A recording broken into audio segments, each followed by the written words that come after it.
Everything is going to happen quite quickly. So like I said, the electrical power supplies switch from ground to board.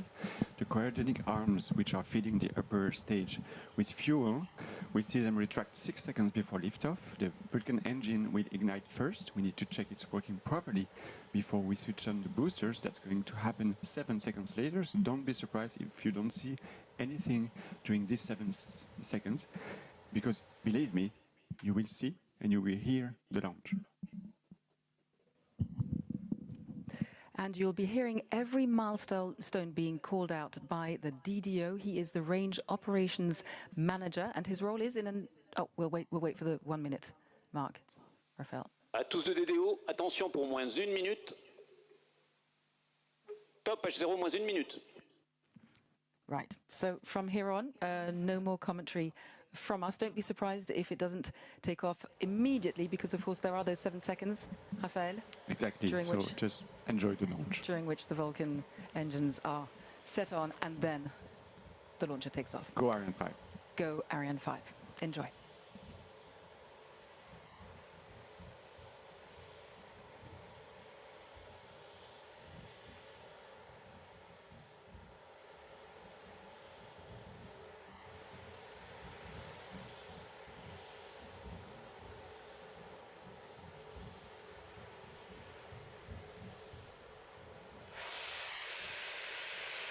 À tous de DDO, attention pour le décompte final. 10, 9, 8, 7, 6, 5, 4, 3, 2, 1, top.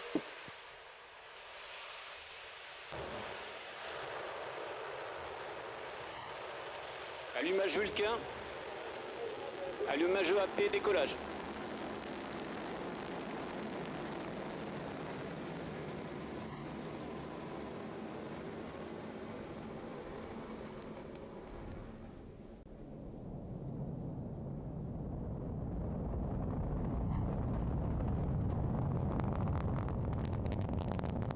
La propulsion est nominale.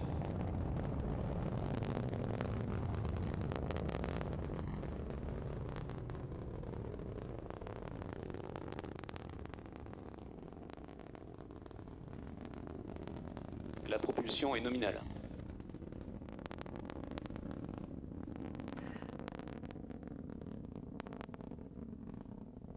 And there we go. We've seen the Ariane 5 liftoff, roaring through the tropical sky, carrying Juice on the first leg of her journey into space. And now she has disappeared under the crowd. And see there, in Kourou, there are many places from which to watch these launches. As you can see, the beach, any place. And here we have a glimpse again of the rocket. Raphael, it's an amazing sensation for you as well, I'm sure. Yeah, even with the clouds, it's just... La trajectoire est nominale, tous les paramètres bord sont nominaux.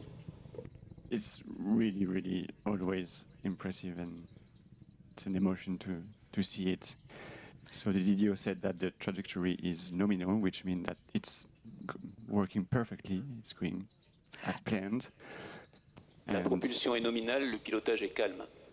And in fact, just to sum up what the DDO does in 3 words, his responsibility, he's the person who calls out every milestone along the way, and he's in charge of providing information on propulsion, guidance, and trajectory. Exactly, he's like an orchestra conductor, gathering all the information and summarizing it in real time, and soon we'll have booster separation. We're waiting for confirmation from the DDO.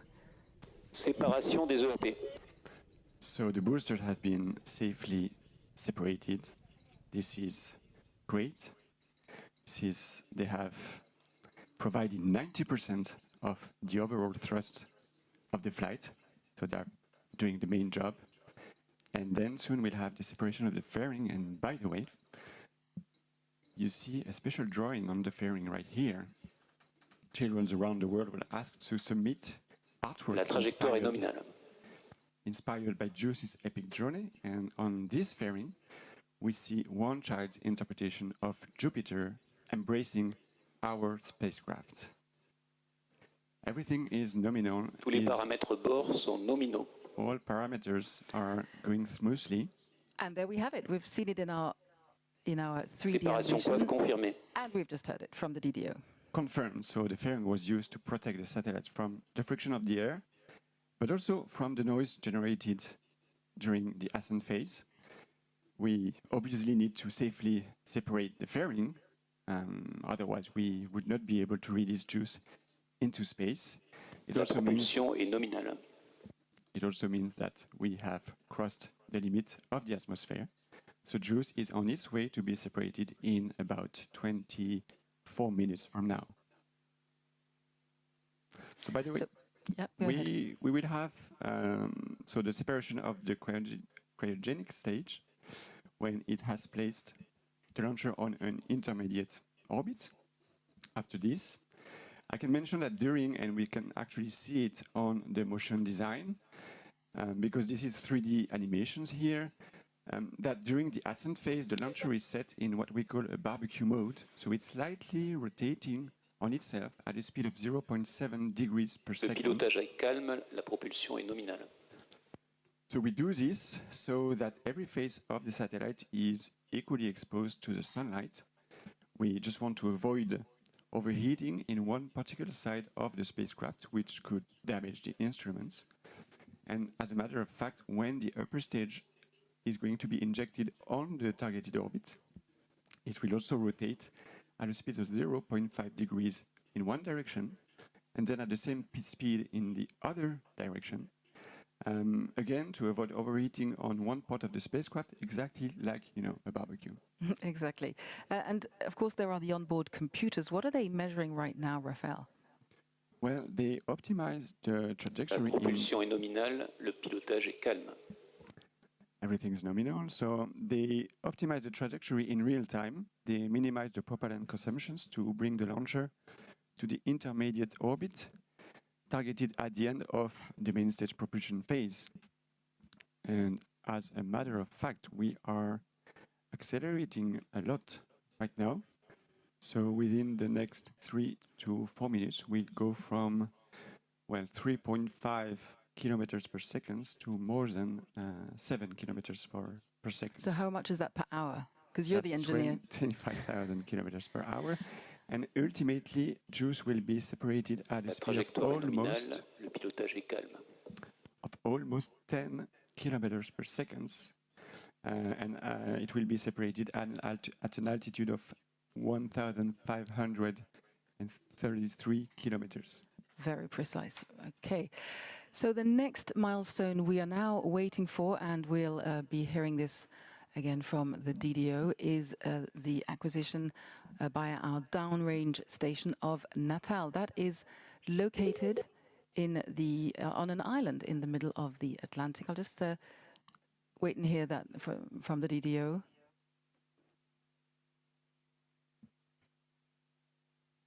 He may not have confirmed it orally, but by now it is. Just to explain, all along the route eastwards, Ariane is tracked from the ground. So the launcher's functions and vital signs are recorded and sent back to a network of stations that keeps constant watch on the health of the launcher systems. Par la station télémesure de Natal. And we have it. The confirmation that the first... Apologies, of course, I did not mean Ascension. I meant Natal, over the border in Brazil, of course. That's the second downrange station. And just so you know, in all, that's about 1,500 parameters that is collected. Collected, my goodness. So there's no way these 1,500 parameters can be analyzed in real time, Raphaël. What happens to them? Well, the complete analysis is carried out in the weeks following the launch by a dedicated team. They provide a wealth of information about how the vehicle performed during its mission. And so this is why we constantly, improve our knowledge of a launcher, launch after launch. And then that's why Ariane 5 is such a reliable launcher. And so you were talking about the stations, and it's a little bit, you were saying to me earlier when we were chatting, it's like a relay race, these stations, isn't it? These downrange. Yeah. You were listening to the DDO. What did he say? I didn't hear him. He said that all the parameters are working perfectly. Nominal, that's what we like to So the hear. flight is perfectly smooth. So yeah, this is like a relay race with one telemetry station passing the baton to the next one, because we want to keep full visibility of the launcher in all dynamic phases of the flight. So the first stations to pick up the data was Galileo, right here in Kourou, followed by Natal in Brazil, then the island of Ascension in the middle of the Atlantic, and followed by Libreville in Gabon, and finally Malindi in Kenya. As the launcher crosses Trajectoire Africa. nominale, tous paramètres nominaux. So we'll have 3 different, very short sequences right now. Coming up, The cutoff of the main stage, we should hear then that. the jettison of the main stage, and then the ignition of the upper stage. So it should be confirmed. Extinction Vulcain. Séparation EPC. And the ignition coming up. Yep. Waiting for the Allumage confirmation. ESC confirmé. That's a very good news. That's a very You important should see the step smile on towards the Raphael's start. face. You can't, because we're in our little booth. Because we forgot to mention that we are now in the Sky booth, where we have a fantastic view over Jupiter, where we can see the crowds gathered. And yes, and so you cannot see the smile on Raphael's face, but he is delighted that this stage has gone perfectly. Yeah, the ignition of upper stage is absolutely key, because it's always quite a little bit tricky to ignite a liquid stage in the emptiness of space. Sorry, I told you that on the ground we wait for a few seconds to check that the Vulcan engine is correctly ignited Fin de visibilité par la station de Galileo. before liftoff. But in space, it's just not possible to do that. You cannot send somebody to repair the engine. Also in zero gravity, the propellant is floating in all Le pilotage directions. est calme. The thermal environment is also not the same as it is on the ground. So, you know, there are many factors that make it quite Trajectoire challenging nominale, tous paramètres bord nominaux. and complex to ignite the engine in space. So we were mentioning earlier, this is the penultimate Ariane 5 launch, which for more than a quarter of a century has provided Europe with reliable and independent access to space, which Joseph Aschbacher was talking about earlier. Ariane 6 will be taking over. Europe's best engineers are building on the success of Ariane 5, and there's already a fully integrated Ariane 6 on the launch pad right here in Kourou. You're going to tell us about that, Raphael. So can you take us through the latest developments Absolutely. with Ariane 6? So last year was quite exciting for Ariane 6 with the start of what we call the combined test, corresponding to the meeting between the launcher and the launch pad here in Europe Spaceport. Here we see a fully representative version of Ariane 6, which has been assembled with the main core raised vertically, directed on the launch pad. The upper composite was then hoisted and mated on top of the launcher. This operational scheme is actually a big difference with respect to what is done with Ariane 5. It is made possible thanks to this mobile gantry, which will obviously be removed during launch. And also, 2023 is going to be also a busy year for Ariane 6, obviously. In January, the launcher was connected to the control bench, and the first power test was performed. Then dry run will be performed, followed by the actual fueling operations of the central La trajectoire est nominale, tous les paramètres bord sont nominaux. Teams will also perform hot firing tests of the lower stage engine, Vulcan 2.1, including a long firing test. And hot firing tests of the upper stage were successfully performed in 2022 and beginning of 2023 in Lampershausen at the German Aerospace Center. Next ones are under preparation. So launcher elements that will be used for the Ariane 6 first flight will arrive in French Guiana using the new generation canopy vessel, which will be equipped with sails and hybrid propulsion. La trajectoire est nominale, tous les paramètres à bord sont nominaux. So that we can start the first real launch campaign of Ariane 6. And so today, the prototype of Ariane 6, stands on the launch pad, ready to continue the combined test. So good luck for this very ambitious and incredible program. And Raphael, we heard while you were explaining all of this, we heard that the DDO called out the loss of signal with the Natal tracking station. Now, there we go. And we didn't hear that it hadn't been picked up by the next station. Is that normal? This is perfectly normal to have short visibility holes during non-dynamic phases of the launch. In this case, we have no visibility for just 63 seconds before the Ascension ground station picks the signal back. So this should come in any seconds now. Acquisition de la télémesure par la station d'Ascension. Your timing is perfect. Confirmed. So we've been picked up by the next downrange station, that is Ascension, the tiny little island in La the trajectoire est South nominale, Atlantic, tous les and paramètres à everything bord is sont nominaux. nominal, the DDO is telling us. So from what I understand, we're going back to Ariane 6, there's a very healthy order book already for Ariane 6 launches, Raphael.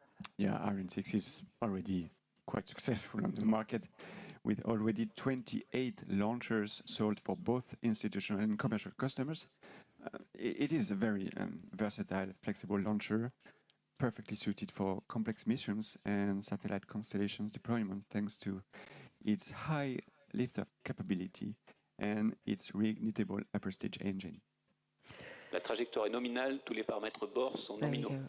It's nice to hear the regular updates from the DDO that everything is going to plan. For those of you who are joining us, Ariane 5 lifted off 14 minutes ago, just over 14 minutes ago, from the European Spaceport here in French Guiana, carrying ESA's Jupiter Icy Moons Explorer into outer space. We're bringing you this live show from the Jupiter control room, where the operational teams are overseeing the mission's progress.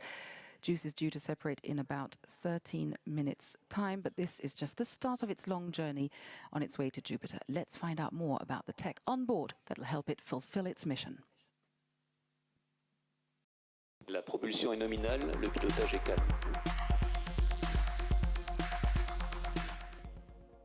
At the heart of the JUICE mission, led by ESA, is a giant bird-like spacecraft with large solar panel wings stretching out on either side of its main body. With a mass of 6,100 kilos at launch, JUICE is a heavy spacecraft carrying 10 high-precision instruments, including the most powerful remote sensing, geophysical and in-situ payloads ever flown to the outer solar system. Building a spacecraft which has to fly around Jupiter is a challenge. To operate a spacecraft, you need energy, you need power. And normally we get power from the sun, using solar array. But around Jupiter, there is not much sun. Therefore, the solar array has to be very big. There is also another challenge. All the stuff that we built there has to survive very low temperature. And the third one is that the environment around Jupiter is very radioactive. That's why I think the solar array, which is very exposed and put together these three difficult technologies, is really a great piece of engineering. Maybe a piece of art. The instruments were contributed by the JUICE mission's scientific partner. The spacecraft was developed and built by Airbus, and Ariane Group's Savoir-Faire equipped JUICE with the chemical propulsion system that will drive it to Jupiter and its icy moons on an 8-year cruise. We will provide the propulsion system for JUICE, which ensures that after leaving the launcher, it arrives correctly at Jupiter's moon and can work properly there. It's a fascinating thing, especially because the technical requirements of such a long journey, with so many constraints to consider, challenge each of us in a unique way. Engineers have devised advanced technological solutions so that JUICE can operate in extreme environments, face Jupiter's high radiation belt, the long distance and harsh temperatures. Its 2.5-meter diameter antenna will send the data JUICE collects back to mission control, although it can take close to an hour to travel to Earth. The European mission JUICE is going to be a real revolution. Its collection of valuable data will be used by scientists for years to come and help unlock some of the greatest mysteries of the universe.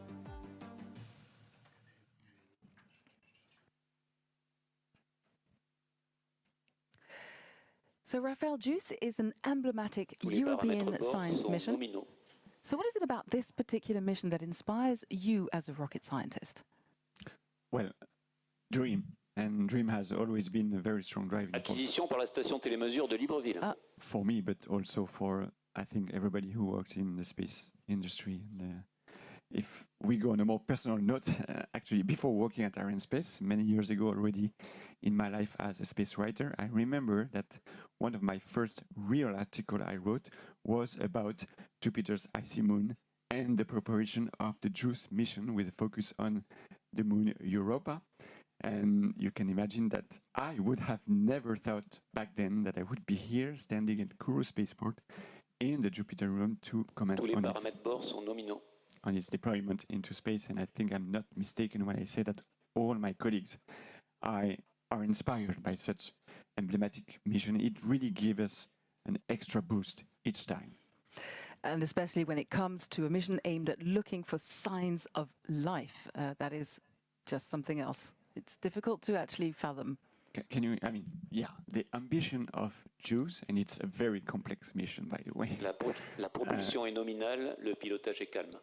So everything is nominal, but thinking that one probe is going to be around the moons of Jupiter, which are unexplored worlds with oceans of liquid water under the ice surface. La trajectoire est nominale, tous les paramètres bord sont nominaux. Where exobiologists expect to find some forms of life, we don't know, like microbes, maybe shrimps, maybe small fish. Probably not, but let's dream. And especially on the moon of Europa, it's just absolutely incredible. Indeed, Raphael, hundreds of professionals in Europe are working on this crucial mission. We met some of them earlier, and as we know, it takes a whole family to put such an expedition together. So let's hear from some of the partners of this mission.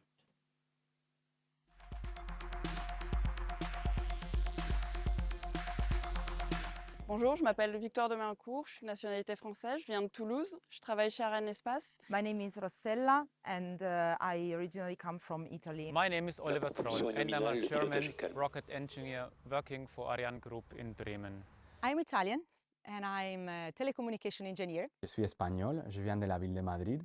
Et ça fait 3 ans que je travaille au Centre spatial guyanais. Je suis chargée du suivi en temps réel du lanceur et de la mission et de vérifier son bon déroulement afin de rassurer à la fois les personnes qui travaillent sur le lanceur et évidemment le client. In Kourou, during the launch campaign of JUICE, our goal is to check all the final full functional tests, so all the final checks after the transport of the satellite here in Kourou and before the launch. I'm responsible for the follow-up of the stage integration up to the launch, the treatment of technical anomalies with an end-to-end view, the technical consistency of all information, and the on-site presence in Kourou during launch campaign. Je travaille à la sauvegarde vol. Mon rôle le jour J consiste à surveiller la trajectoire du lanceur et les équipements à bord. Et si on constate que la mission cesse d'être nominale, on pourrait être amené à intervenir pour assurer que tout se passe en sécurité pour les viandes et les personnes et ainsi maîtriser les risques. I take care of the assembly and integration of all the units of the spacecraft and afterwards to make sure that the test campaign goes as planned and that the spacecraft will perform as expected once in space. If I want to define team spirit in 3 keywords, I can say the first one is collaboration, the second keyword is coordination, and then the third keyword, which is the most important for me, is to have fun. It helps overcoming difficulties and obstacles. So yeah, for me this is the most important part.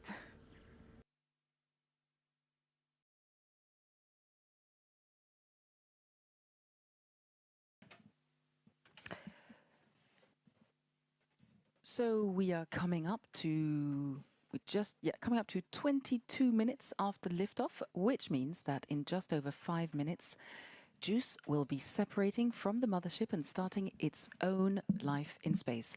Raphael, can you give us an update on where we're at right now? So everything is working perfectly. Acquisition par la station télémesure de Malindi.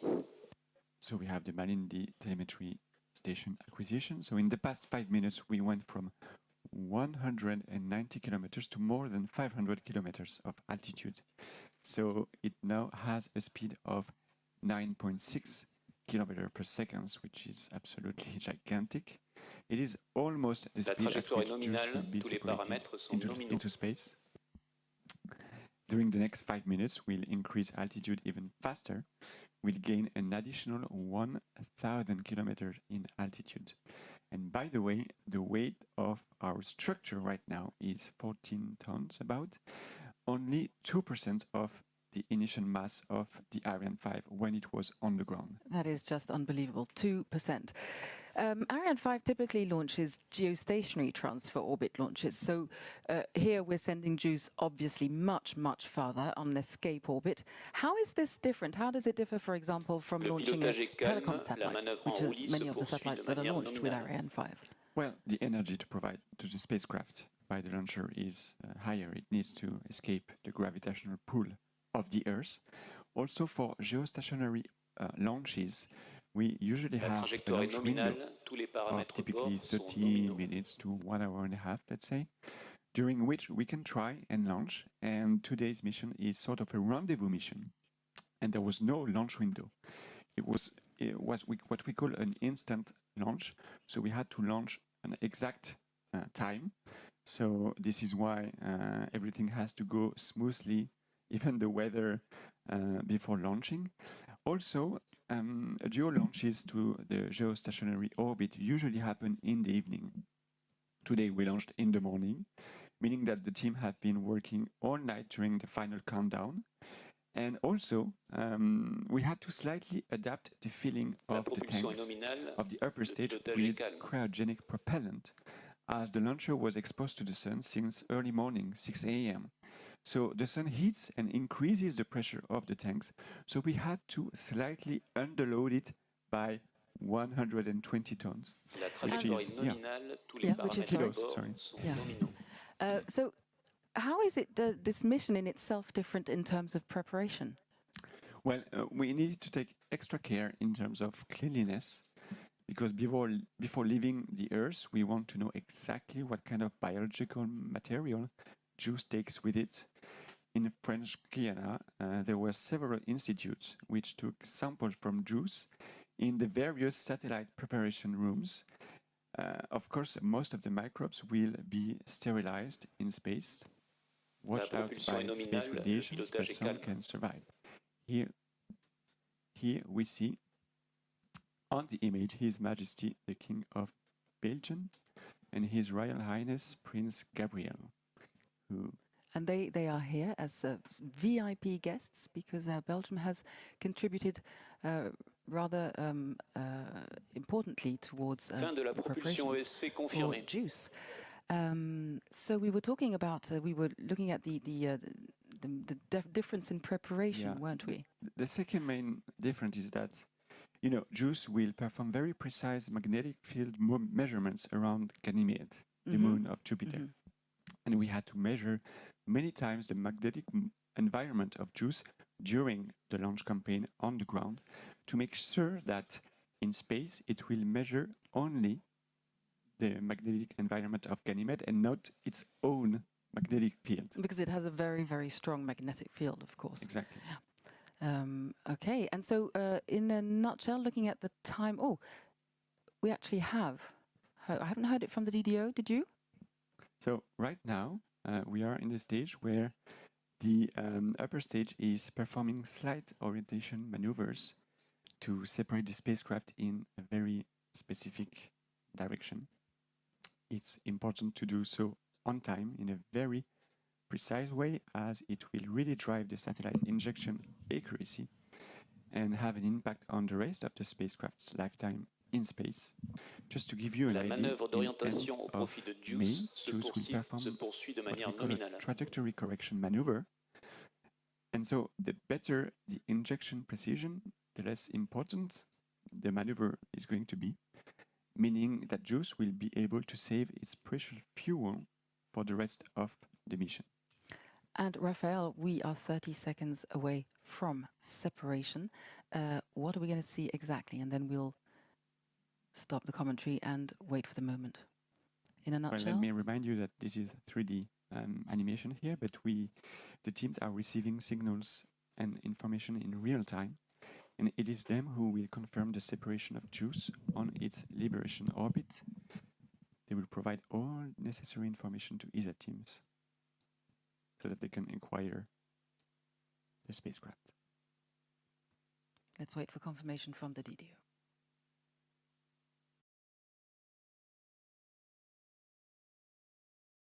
Séparation Juice confirmée. And this has been confirmed that the spacecraft is safely separated on its targeted orbit. And you can see on the images the relief from the teams. This is years and years of work on the part of these teams. Decades of work for some teams. Yes. And it is so good to see such joy on their faces. No, but of look course, at this. a reminder that this is the very, very first leg of Juice's journey. You can see the emotions on the faces. That's really what makes space activities so special. It's like a reboost each time we launch a satellite. And what a satellite right now. Honestly, I can only wish good luck to Juice and all the teams for this incredible journey through the outer solar system. That's absolutely amazing what we are living right now. The atmosphere here in Jupiter is effervescent. There is a true sense of joy and happiness. But as I was saying, of course, this is the very beginning of the journey, and we will be letting, of course, the teams in Darmstadt take over shortly, because they are the ones who are going to be confirming acquisition of signal, the first signs of life from our passenger. You were going to say, Raphael? No, I was saying to say, yeah, this is the beginning of the journey for Juice. For the launcher, we may perform what we call a passivation of the upper stage, meaning that the remaining propellant of the tanks is expelled in order to prevent any risk of explosion in space. This is a requirement for a sustainable use of space. And we also perform a very small disposal maneuver in order to remove the upper stage from any operational orbit, giving an extra push of 13 meters per second. And so, yes, and then this is going to be the real end of the mission for the launcher. But right now, let's focus on the joy on people's face. This is absolutely incredible. Juice is on its way to Jupiter.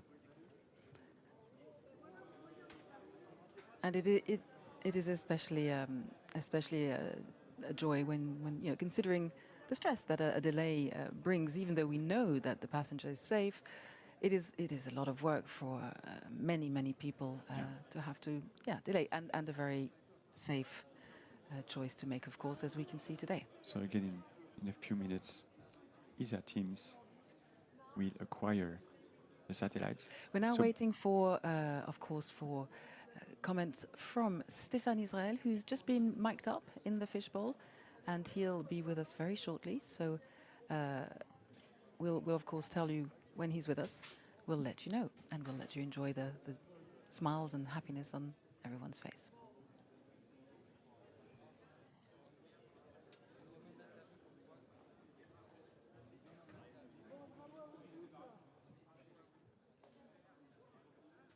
And here we have Stéphane, who is mic'd up and ready. Stéphane Israël, over to you. A few seconds delay, but he's with us. Over to you, Stéphane. Okay. So today's mission is a full success. Team Europe has perfectly delivered. I really want to pay our tribute to all the teams who have made this success possible. Ariane Space and Ariane Group team for sure, all the supply chain, ESA, our customer, and Airbus Defence and Space, who is the Juice manufacturer. It's really the success of Team Europe today, with the support as well for sure of CNES here on the Spaceport, and with the design authority of Ariane 5. It is absolutely perfect launch today, and it is now the start of a journey for Juice, 8 years journey. Thank you very much, Stéphane Israël, Ariane Space CEO. So our teams are now going to, at ESOC, are now going to be taking over from here. So we're going to hand over to them in mission control, ESA mission control in Darmstadt. Over to you, Matt. Thank you very much, Lisa. So welcome back to everyone. We are standing in the heart of the European Space Operations Centre, ESOC, a facility in Darmstadt. And this is the mission control room right behind me, the main one. We've got a couple of major milestone events coming up. In less than 5 minutes, we hope to get the first acquisition of signal. That's where we actually talk to the spacecraft itself. And that gets picked up by an ESA ground station. There'll be an icon on the screen that signifies that, and that's a huge satellite dish. And in about an hour, we should then have the final and next key milestone, which is the deployment of JUICE's enormous solar panels. So I'm going to be talking to loads of mission scientists and engineers on this mission. And if you're watching and have questions, then you can ask them. You can go onto social media and go to #AskESA, and we will pick them up, and I'll try and get those questions answered. I'm super lucky, and we're all really super excited as well. This has been an amazing day after yesterday's disappointment. For the next half hour, I've got Deputy Flight Director Bruno Souza, who's standing there in the heart of the operation. So, Bruno, how is it looking there in the nerve centre right now? Well, what a beautiful flight. What a beautiful flight from Ariane 5. Everybody's quite excited, but now starts the hard part. The next major critical milestone we have is called acquisition of signal. We will expect to hear from the spacecraft from our ground station at Lunar-Earth in Australia. If you see behind me, there is a plot over there on the screen. If this was a hospital and the satellite was our patient, that would be the electrocardiogram.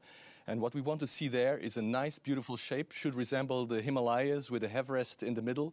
That indicates the satellite is alive and healthy. If we only see the Kilimanjaro, we'll have some work to do. If we don't see anything at all, we'll just have to be patient and wait for it to come. It will come for sure. So now starts the hard part. The teams will start working. Pay attention to the acquisition of signal coming up at any minute. So much has happened already. As you can see on the bottom of your screen, with 4 icons representing major milestones in the launch today. We've made it through the first 2, which is unbelievably exciting. Launch and separation of JUICE. Well done to those teams. The next one you can see is the ground station, big satellite dish, which is our acquisition of signal icon, and the solar array deployment icon is that final one. As you can see, I've got a new guest here, the first of our guests, Angela Dietz. So I've been watching you working in the control room, so you've come off a night shift, is that right? Not yet. We started at 6 o'clock in the morning. That's okay. A night shift. That's a night shift exactly. As far as I'm concerned. It's the second time we did it, and everything worked well. And yes, we launched. It's amazing. And in about a minute, we actually might see the acquisition of signal already. So it might be already coming up now. It's not guaranteed. There could be also delays if the spacecraft has a certain spin from the separation from the launcher. In fact, we've got this little picture here. What sort of thing are we expecting to see? Yeah, so like Bruno was explaining a bit like a mountain in the middle. Yeah, so this is the frequency band the ground station is listening to. So it's pointed at JUICE, where JUICE is supposed to be, and the communication system on the spacecraft was already started, so it's already transmitting data. But here we wait for the spacecraft actually to come over the horizon, so to arrive, to be seen from the ground station. So we've got have we got a small window where we can see this, or how big's the window where we can actually see this acquisition? Well, first time would be actually now, but it could be delayed up to 40 minutes. So really depends how the spacecraft is moving. If it's a little bit tumbling, the spacecraft will first do an acquisition and stabilize the attitude. Okay, right. We're just coming up to this acquisition window, so I'm going to go over to Bruno in the control room and see if we can see what's happening. We just have to be patient. The signal is not there yet. At any moment now, it will appear. Actually, I will not bother you describing it too much. Just stay with me and watch that signal until it pops up with the signal of our spacecraft.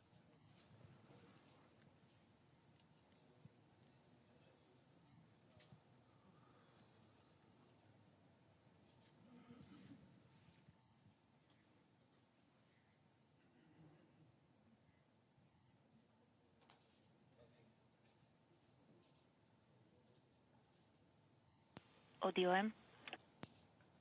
OMOD.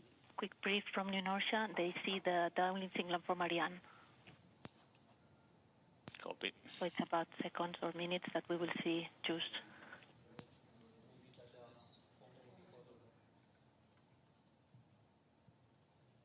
It's gonna come.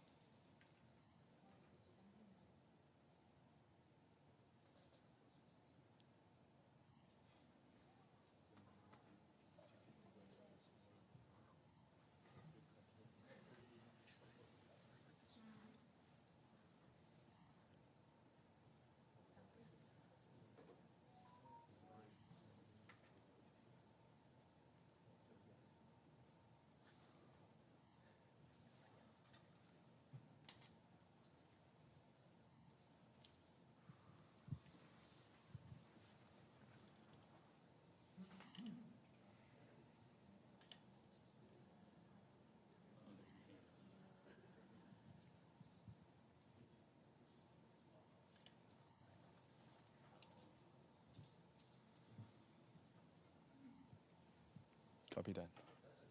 Just stand by.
No signal yet.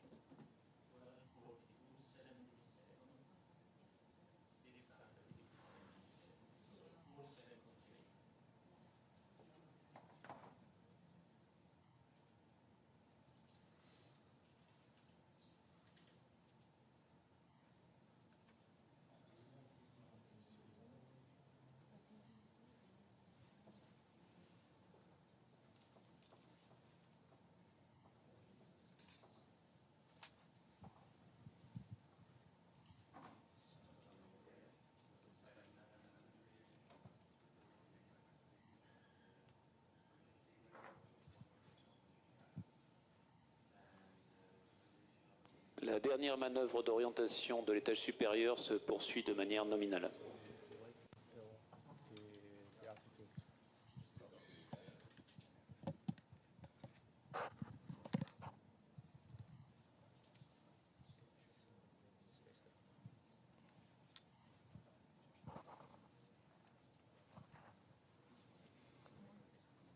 Give me a go.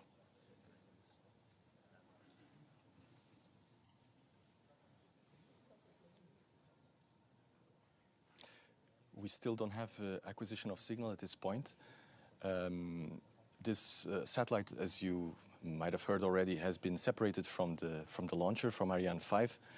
As it separates, there's always a certain rotation, a tumbling effect. The satellite needs to first prime the thrusters. That means it needs to make all the pipes open such that the fuel and the oxidizer can flow through it. At this point, it can use the thrusters for control, and then it will try to find its own orientation in space, and at that point, it will switch on the transmitter and start transmitting. So there's always a certain uncertainty about the time when we'll actually receive the signal. We have to be patient, we have to keep looking, and I'm sure it will wake up quite soon. So thanks very much, Bruno. So Angela, what does it mean? What does this actually mean? How long do we have to kind of try and get this signal acquired? And where are we? What's your feelings right now? For me, this is still nominal, yeah, Yep. still quite nominal. So this is really what we said, like 51, that the spacecraft comes over the horizon of the antenna, so could be seen from the antenna, but that doesn't mean that the spacecraft is already in a state to really transmit. It's what Bruno was said, so it's really still finding, stabilizing the attitude. So yeah, only in about half an hour we would start to get nervous. So from this point on, it's still normal for our point of view. And if it is tumbling, and the spacecraft itself does its own kind of trying to work itself out, and that obviously there's millions of different scenarios, I'm assuming, of how it does that. So is that why there might be this delay in terms of how it works itself out? Yeah, there's some studies, some investigations have been done how much the tumbling could be, and yeah, it could be worst case. Yeah, yep. Just taking this time. Okay, well, thanks very much. Thanks very much for joining us. It's really tense now. It's super tense. So if you've just joined us and you are following the JUICE spacecraft after its separation from Ariane 5, we're hoping to actually talk to the spacecraft soon. It's starting its billion-kilometre journey to Jupiter.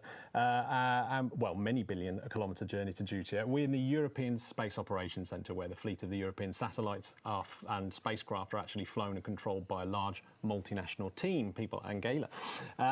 Scientists and engineers. If you want to ask questions of my many guests that are coming up, you can use the hashtag #AskESA, and I'll try and get them answered as soon as I can.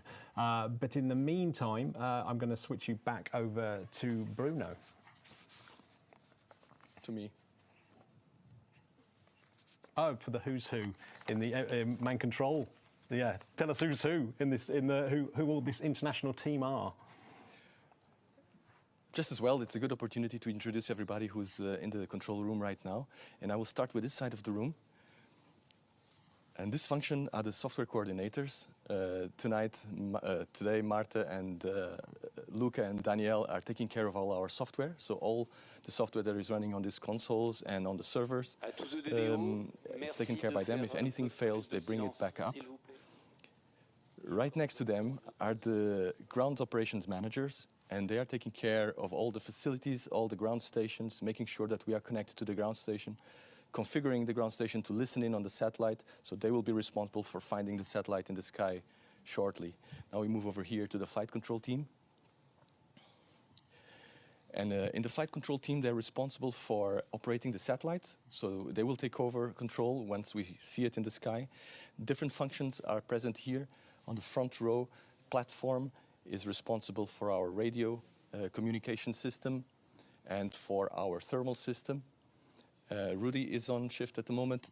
Right next to him, Arthur is taking care of the data handling.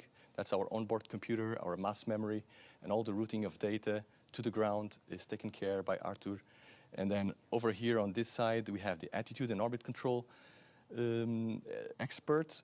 In this case, Giulio today. He's taking care of monitoring the separation sequence and what's happening on board. Is also our system engineer. And leading all these people at the moment is my dear friend and colleague for many years, Ignacio Tanco, who I may add is probably one of the best spacecraft operations managers in the world right now. At least the only one flying to Jupiter today. And over here on the last row, we have the flight director. He's also on this side of the ocean, orchestrating, like a maestro, all the teams that are now working towards a successful mission for JUICE. And next to him, we have project support, the project representative. They have been working on the development of JUICE for many years, and they have been managing the program, and now they are finally seeing the fruit of their long years of work. And they are also our interface to the Airbus team that built the satellite, and they're sitting in the room behind this wall, providing us all the support that we need. Back to you, Matt. Thanks very much, Bruno. Right, always absolutely amazing to have Bruno's expertise on the floor and just all those amazing people. What an absolutely awesome team they are. So if you've just joined us, we're live in Germany, here in the heart of the control centre, where the European fleet of satellites and spacecraft are indeed flown, as we've just seen. You can join in at home and send in your questions at #AskESA. So right now, we're trying to talk to the spacecraft, and that is done with a ground station called New Norcia, which is actually in Australia. And amazingly, we're going to be able to speak to the manager of New Norcia, Susie Jackson, all the way the other side of the world. We've got to go right the way through the world to get there. Yeah, let's go there right now. Hello, Susie. So right behind you, I can see an enormous dish that looks very much like our acquisition of signal icon. G'day. Is that the one that we're actually going to be using to try and talk to the JUICE spacecraft?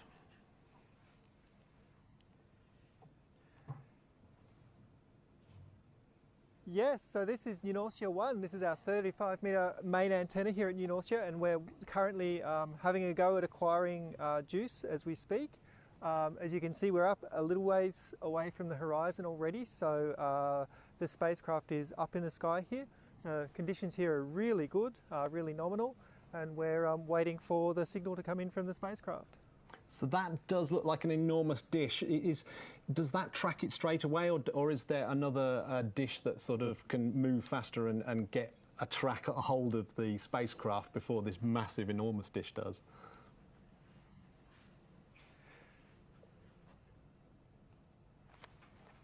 Yeah, so for these early acquisitions of spacecraft that are still close to the Earth, we cheat a little bit because we've got such a big dish here with New Norcia 1. It has a very, very, very narrow beam, so it's only able to spot a spacecraft in a very small, very well-defined area.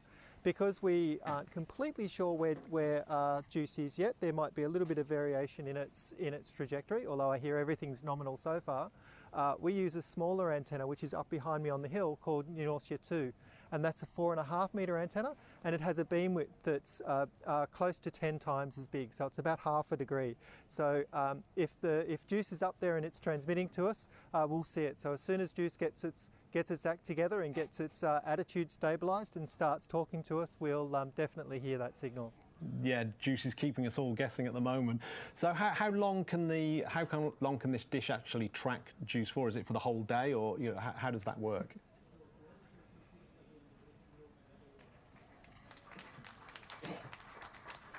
Yeah, so our nominal mission tonight will be about 7 hours from AOS right the way through to what we call LOS, loss of signal. So we'll track up into the sky up to about 50 degrees, and then while we're doing that, JUICE is moving away from the planet, and the planet's rotating underneath JUICE. So it'll actually come up, and rather than going over the other side like a normal satellite that's in Earth's orbit would do, it'll actually go up and then come back down as the spacecraft moves away and as the Earth rotates underneath. So we'll see, if you're still watching in 7 hours, which I'm sure you won't, we'll see the antenna set again, pretty much back where we came from. Yes, Susie, I've got some great news for you. We have acquisition of signal, so I'm going to go over to Bruno in the main control room. This is super ace news. Wow, wow. What can I say? These are the words that every spacecraft operations engineer wants to hear. And Andrea Comazzo just said them to us. He said, we have acquisition of signal. The spacecraft is transmitting telemetry. It's flowing into our systems. Everybody's super excited, super happy. Well, it's a lot of work from now onwards, and we have to keep on going. So we'll keep reporting back how we're doing. First of all, we've reached a fantastic milestone. The spacecraft is alive. You start seeing Mount Everest popping up there in the plot right now. The telemetry is flowing and nominal. We will now start checking every subsystem to make sure that everything is healthy after this crazy ride into space. And then we'll report back to tell you how we're doing. Back to you, Matt. Thanks so much, Bruno. I mean, this is I think it's actually made it more exciting, yes.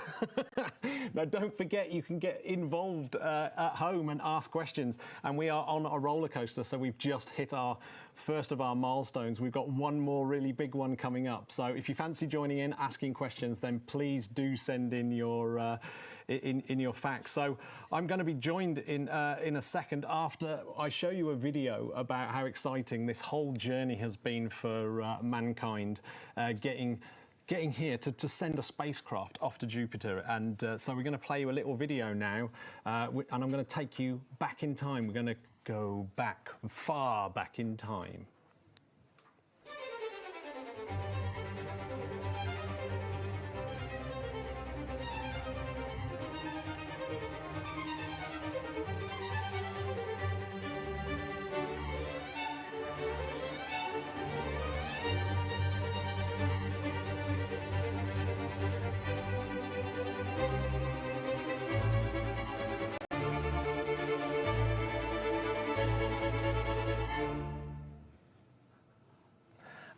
So I've got my newest guest. I'm joined by Anna-Zina Solomonidou, the senior scientist at the Hellenic Space Center, who's been working on JUICE.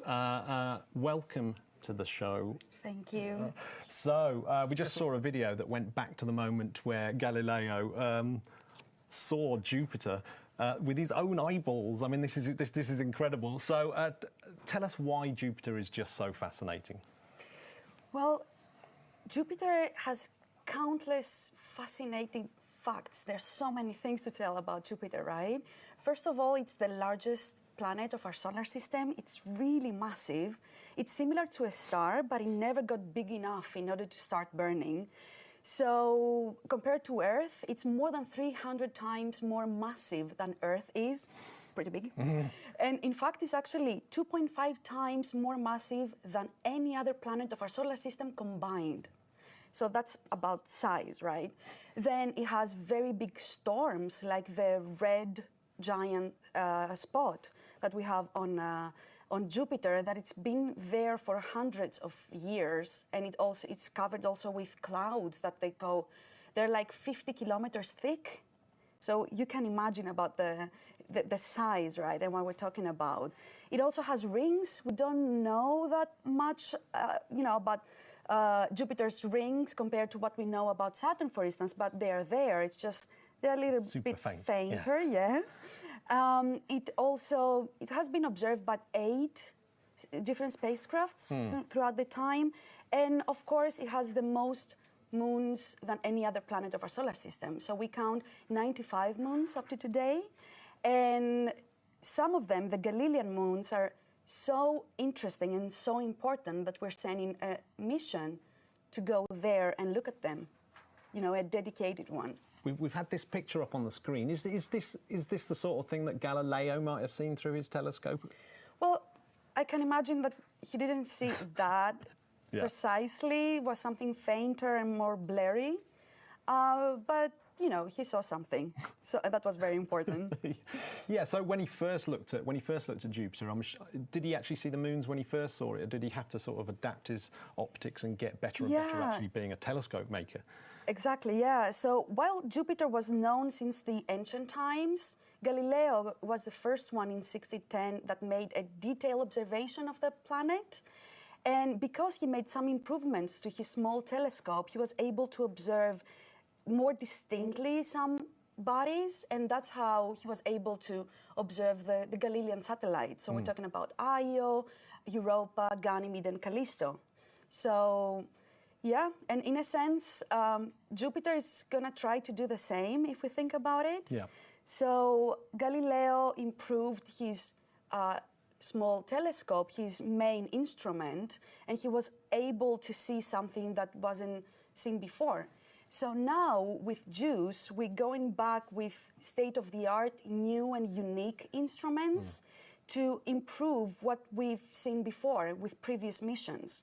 So in a sense, JUICE is going to significantly enhance our knowledge and push further the capabilities of previous missions and previous observations. So yeah, these Galilean moons, as you said, is so synonymous with Jupiter.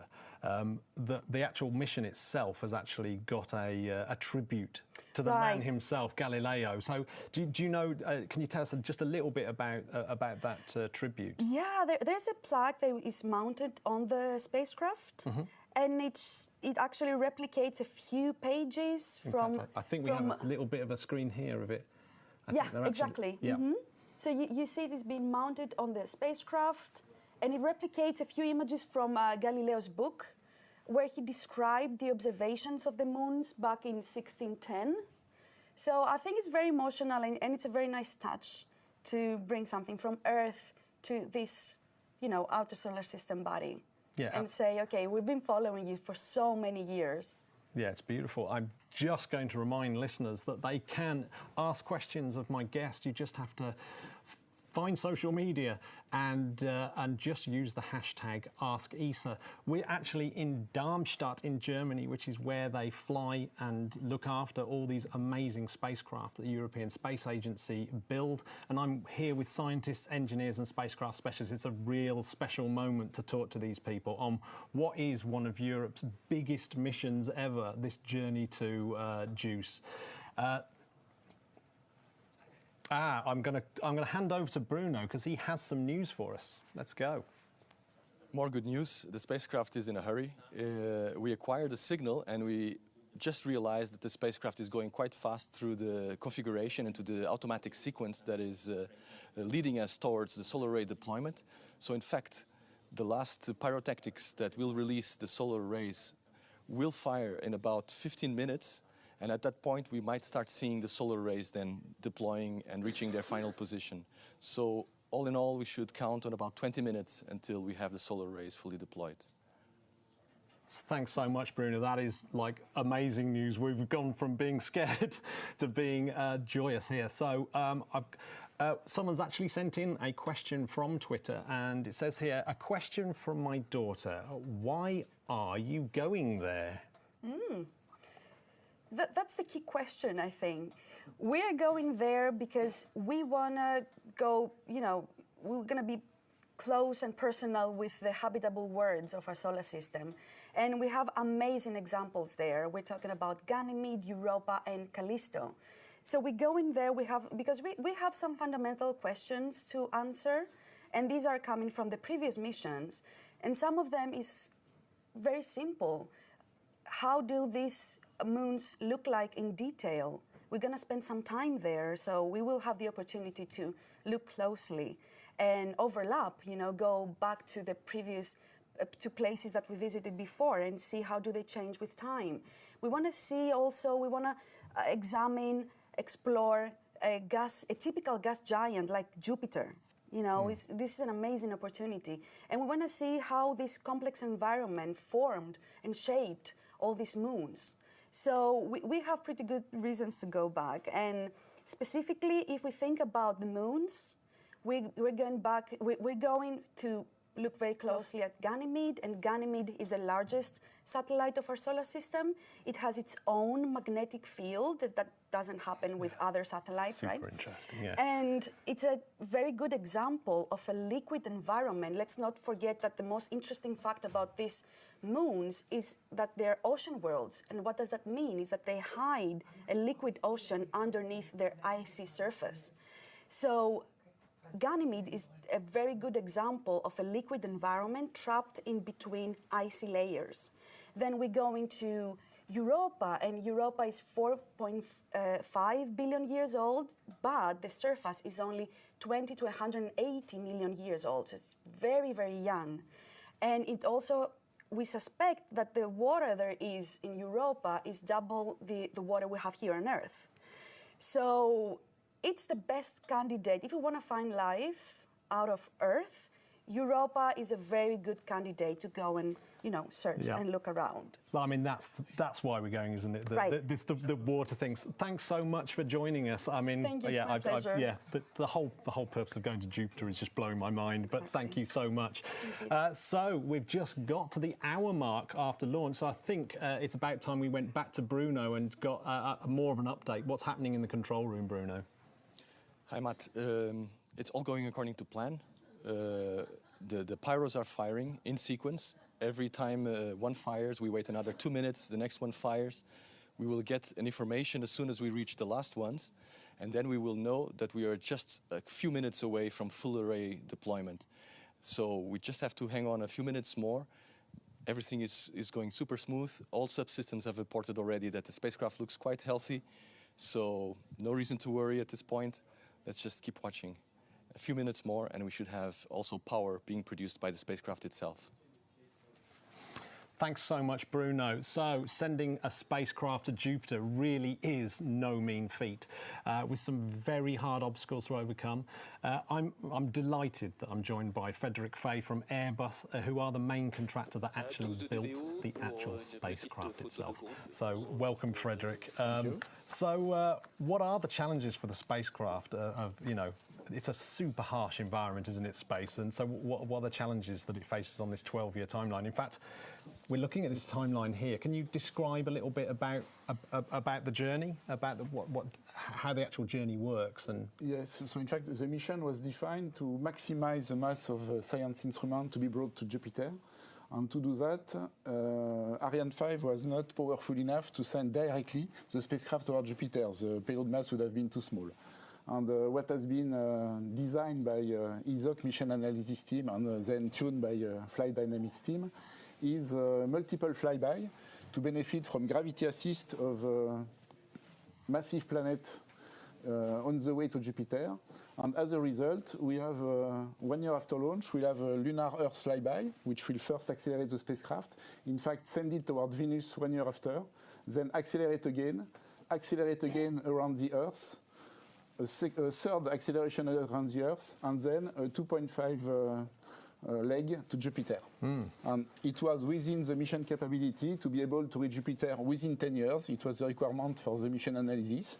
And each year you can find, depending on the configuration of the planet, you can find some trajectory with Venus and Earth, with Venus, Earth and Mars, and different combination. And in fact, the combination that we have today for this launch window is Earth, Venus, Earth, Earth, and then Jupiter.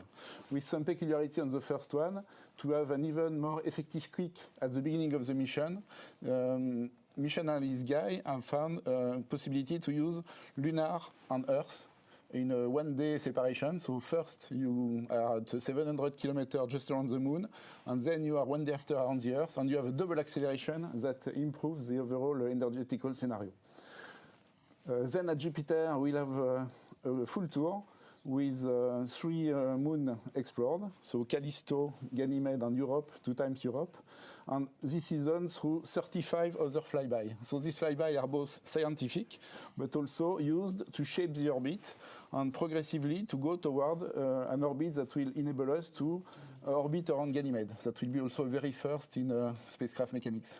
Yeah, so there's a few firsts there. I've not seen a lunar-Earth flyby. Is that the first time that's been done by any to my knowledge, yes. Yeah, I've not seen that before. So, and the other interesting thing is we're going in completely the wrong direction. I don't know if you know this, but Venus seems to be right towards the sun. Yeah, Venus is closer to the sun than Jupiter, but Venus is has a mass similar to the Earth, so it's very effective in terms of planetary gravity assist. It's more effective than Mars, that is in between Earth and Jupiter, but combining all those planets at the end allows a good trip.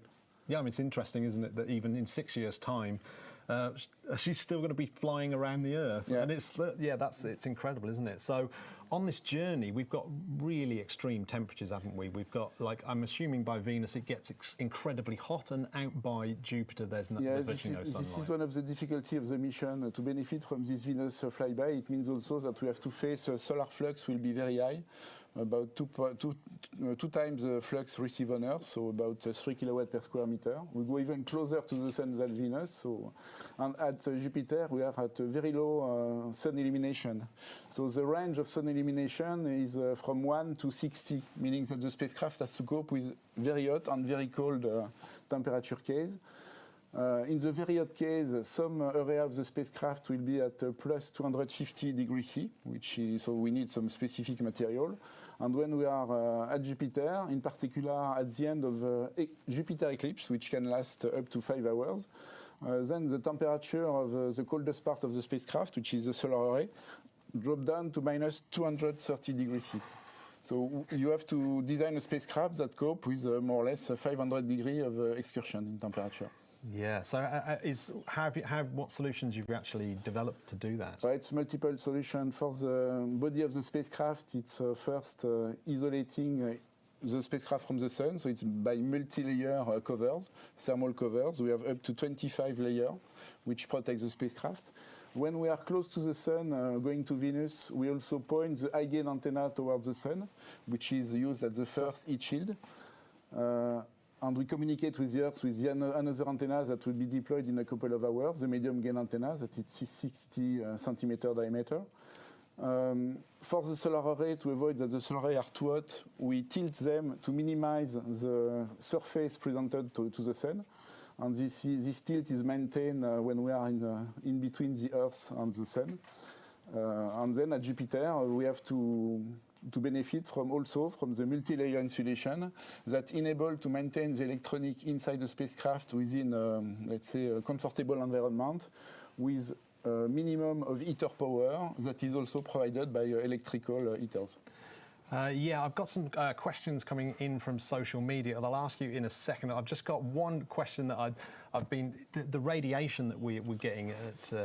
radiation at Jupiter. Yeah, radiation at Jupiter. What are the different sources of radiation and how are they affecting the spacecraft? Yes, radiation of Jupiter. Jupiter is a big system, in fact, and Jupiter is very massive, and it creates some tidal effect on the closest moon orbiting around Jupiter, which is Io, and Io is not an icy moon, it's a volcanic moon.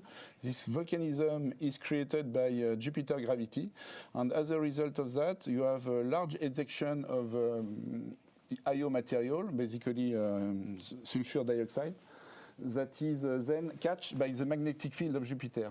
Magnetic field of Jupiter is huge, so ejection are done at several hundred of kilometers above the surface of Io, captured by the magnetic field, which is rotating fastest than the moon itself in its orbit, and then it is ionized and transformed into ions and electrons and protons. But the electrons are further accelerated and becomes a very high energy electron, much more than what we can face on the Earth, and these are really killer for spacecraft electronics. So I really want to get this. Someone's asked a question out on the hashtag Ask ESA channel, and they're debating in the office, will this be the heaviest interplanetary spacecraft ever launched? No, because you have spacecraft going even faster. Voyager, I think it goes faster. No, heaviest. Heaviest, sorry, yes, fastest. Heaviest, 6 tons for interplanetary, yes, it is heaviest. And the 6 tons are made of 2.2 tons of dry mass and more than 3.6 tons of propellant mass, and let's say 220 kilo of instrument. So for 220 kilo of real science instrument, you need a 6 ton for this mission at launch. It's a long journey, isn't it? How much fuel do you need? In fact, the fuel is not really for the journey, it's for very specific maneuver. We need to insert the spacecraft around Jupiter, so it costs about 1/3 of the fuel. Then later on, we need to orbit around Ganymede, so we need also to be captured around Ganymede, so it's another significant portion of the fuel. And we have some small maneuver here and there on the orbit. But most of the propellant is for insertion maneuver. Yeah, well, thanks so much for telling us all about it's an amazing spacecraft. Apparently, we're going to go over to Susie over in New Norcia.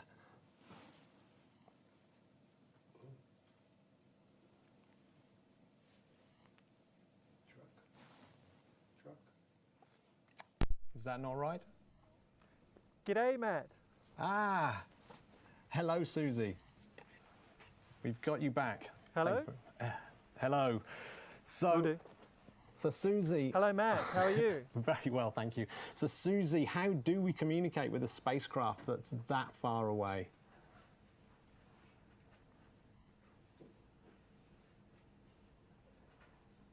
Well, the trick is you use a really big antenna like we have here. Here's one I prepared earlier. So the whole idea is the spacecraft can only carry a small antenna, so it can only have a fairly small amount of gain and a fairly small amount of power, because it all has to be driven by the solar panels. Whereas here on Earth, we can have as big an antenna as we like, and we can use as much power as we like. So when we're receiving from the antenna, we use very, very sophisticated cryogenic receivers and a large antenna. And when we're transmitting to the spacecraft, we just use brute force. So we just put up to 20 kilowatts of radio power straight out through the antenna towards the spacecraft, and it all works. So can you give us some idea about, you know, the different sort of levels of power that you're trying to receive? And because I'm assuming these are ridiculous numbers.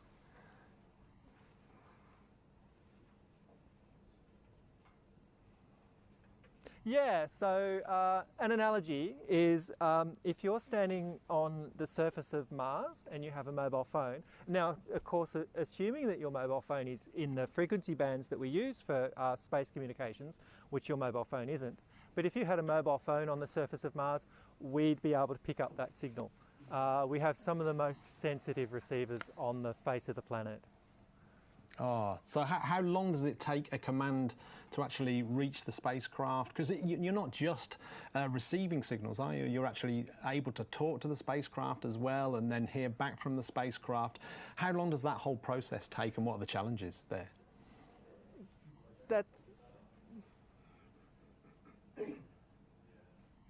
Yeah, so one of the big problems here is that the spacecraft is so far away. So it can take, Jupiter in fact is anywhere from around 40 to 50 minutes away at the speed of light.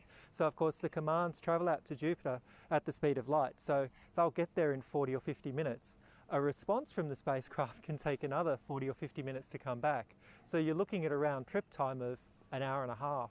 So it's one of the comments that I've heard about deep space tracking actually from one of my colleagues at ESA is that it's sometimes like watching grass grow, because it's slow and methodical, and you take your time talking to the spacecraft.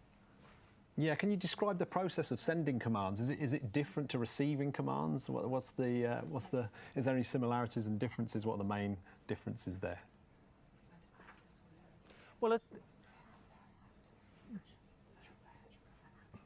so the main difference, of course, is when we're receiving very small signals. When we transmit back to the spacecraft, we use the same hardware, we use all the same antenna, and we use the same feed horn, we use the same, much the same electronics. But of course, instead of having a very sensitive receiver, we have an extremely large, powerful transmitter. And if you look at the base of the antenna that you might be able to see behind me, we've got a big array of chiller equipment, which is actually used just to cool down the transmitters in the base of the antenna, because we use hundreds of kilowatts of power to actually generate the signal that the spacecraft needs. So Susie, I've got some more exciting news from Bruno. We're going straight to Bruno in the main control room. So Bruno, give us your update now, please. So we've just reached the second most critical milestone in this LEOP, which is the deployment of the solar rays. Just a couple of minutes ago, the last pyros that are cutting the knives of the cables that hold the solar rays have been fired successfully. And you can see on the screen up there a representation of the spacecraft, and the panel on the left side has just started to deploy. On the left side to that scheme, you see the power consumption and the power production of the spacecraft. The red line indicates that we were consuming power from the batteries. That means we were negative. It was below the scale. And now the blue line shows that the satellite has started to produce its own electricity. So the solar panels on that side have started to deploy. A number of the panels, the sub-panels, are already in their position. They are deployed. They are not yet locked, but they're reaching there. I just got information that one of the wings now looks deployed at microswitch level. That means it's in its final position. And you see that successively the power starts increasing as each of the panels unfolds. I recall that these are some of the largest solar panels ever flown an interplanetary mission. They have 27 meters from one edge to the other edge. In total, they have an area of 85 square meters of solar panels. Close to the Earth, they're able to produce a lot of power, but once we get to Jupiter, it will only produce a few hundred watts. Nevertheless, the process is ongoing. This is a very exciting moment for us. If it all works out, if the 2 panels successfully completely deploy, we will have a mission ready to fly to Jupiter. We will still need to do a lot of work to configure the satellite for cruise and to configure the satellite for the commissioning phase that comes afterwards. That is the phase where we test all the equipment to make sure that everything is still fully functioning. But I keep hearing my colleagues saying that switches keep registering the panels unfolding. So everything is going quite nominally at this point. It will take a few more minutes. I think we're almost ready. The wing on the right side also started to deploy nominally, and some of the switches are already indicating that they are in the deployed position. As the power increases steadily, it will not increase non-stop. At one point, it will reach the limit of power that the spacecraft is able to consume, and it will not produce more than that. It automatically regulates itself only to produce as much as the satellite needs, although at this distance from the sun, it is able to produce a lot more. The batteries are already being recharged, so there is already an excess of power coming from the solar rays that allows us to refill the batteries. I recall you that the satellite has been working on batteries ever since a few minutes before the actual launch of Ariane 5. We went to internal power, and the spacecraft has been using its internal batteries to keep everything up and running. Now it's moving on to the solar rays, it's producing its own energy, and it's able to refill the batteries. Confirmation -Y, that's the right side of the spacecraft, -Y wing has just also completely deployed at microswitch level. So this is a good sign. We have successful deployment of the solar arrays. We have a mission, we are flying to Jupiter. We go there fully loaded with questions. Europe is getting there, Jupiter. Get ready for it. I hope you just heard Andrea Komatsu announcing on the briefing loop that Europe has a mission. We are on our way to Jupiter. We have power. Both solar arrays are fully deployed. The satellite is fully functioning. After a little scare, coming late to talk to us, the satellite is finally there. And what a beauty, what a beauty. What a great satellite, what a great mission. Congratulations to everybody involved. Congratulations to the rocket, to the teams on the ground, to the teams here at ESOC that are now taking control. I will hand it back to you, Matt. There is not much to say. We have a fantastic mission ongoing, and what a pleasure! What a pleasure it has been to share this moment with you. Yeah, absolutely. The early tense has made this all the better. I mean, I've got a little party going on in my room. So, yeah. So I want to remind. I mean, it's just how brilliant is this? I want to remind our watchers that they can also participate in this amazing day. Simply use the hashtag Ask ESA on social media, and we'll try and get your questions answered. We have one actually coming in from Twitter, which is how is JUICE able to explore Jupiter's moons in depth while it remains in orbit? It's a great question, and it's really good timing, because we've got Rosario Laurenti, who is a real scientist working in the JUICE Science Operations Centre. Hello, Rosario. Hi, Matt. So before we get to that question, actually, of how is it able to do it, let's talk about this 8-year journey, because this is something else that's been coming up on Twitter quite a lot, is people asking, what are the scientists going to be doing in this 8-year journey? And I'm assuming you're not just going to be sitting around drinking coffee. So, yeah. what are you going to be doing in this 8-year stretch? Yeah, you are right. Yes, this is just the starting point, but we have to be prepared and to prepare the instruments to be sure that they are ready when we arrive to Jupiter. And one of the things we will be doing is to prepare all the scientific operations we will be running when touring around Jupiter. Why is this so important? We know already that these operations will be really, really intense. And we know that we have to do the best of every opportunity. We'll have to look at Jupiter, to look at its moons, its rings, its magnetosphere, every character in this super scenario. And we know that we are flying one of the most powerful payloads to be flown already to the outer solar system.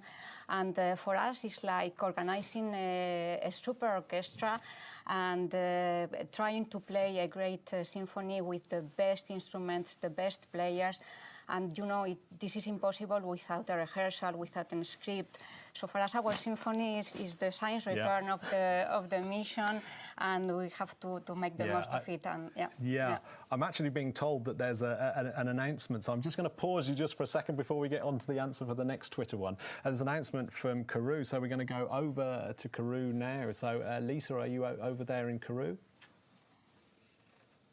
Much, Matt. And yes, we are here, and I'm here with ESA DG, Josef Aschbacher. My goodness, how are you feeling right now?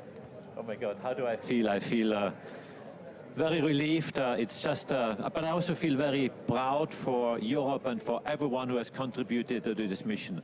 And let me really say a thank you to all the people who have made this possible. This goes all the way back to member states making a decision that we are having such a mission, the scientists who have conceived the mission and dreamed of the impossible to go to Jupiter and really find out, is there a moon that could be habitable? And this is a question which, of course, we are all asking ourselves, and now conceiving a mission that can measure these parameters. And then, of course, the project teams, the industry, all the companies, all the partners, all the institutions who have contributed instruments. I'm so grateful, and I really would like to thank them from the bottom of my heart, but also to say you can really be so proud of having this achieved. Let me also add a word of thank you to our international partners. NASA is a very strong partner of ESA and of Europe. We have many cooperations, and this is one of them where NASA has provided one instrument in particular, but also our partners in Japan. JAXA has provided components to the instruments. The Israel Space Agency has provided components. So really this is an international partnership, but I think it's also a moment of pride for Europe. And I really, on behalf of all these teams, would like to thank everyone who has made this possible. And I'm just relieved and just so happy. Well, it's a delight to see your face and everyone else's face here today. It's a wonderful, wonderful, warm feeling here inside Jupiter. And well, thank you very much, Josef. And I hope the rest of the mission goes as well as the Yes, we all hope, of course. I mean, there's still steps to undertake. We are in a celebratory mood, and I think we have good reasons because we had acquisition of signal. Now the solar panels are opening. Of course, I have to remind everyone there's still a long way to go, and we have to test all the instruments, make sure that they function as expected, and then, of course, arrive in Jupiter, measure the moons, do all the trajectories to get there. So there's still a lot of work to be done, but the most critical one, which is the launch, the separation, the acquisition of signal, all this has happened, and for this, I think we have really done a very big step towards Jupiter. Huge thank you to you. Thank you, Josef. And so, well, that is it from us here in Jupiter in Kourou. Raphael and me are going to say a huge thank you to all the teams here. You don't see them, but my goodness, they have been working so hard to bring you this show. So we're delighted to have been part of it. Thanks to everyone. Thanks for watching. And Raphael, last word? Well, congratulations to my wonderful colleagues and all the teams involved in this mission. What an incredible mission. And we're going to hand back to ESOC, and they're going to, I think they have a surprise for you, but that may be later on. We're going to hand back to them for now, over in Darmstadt. Thanks for everything.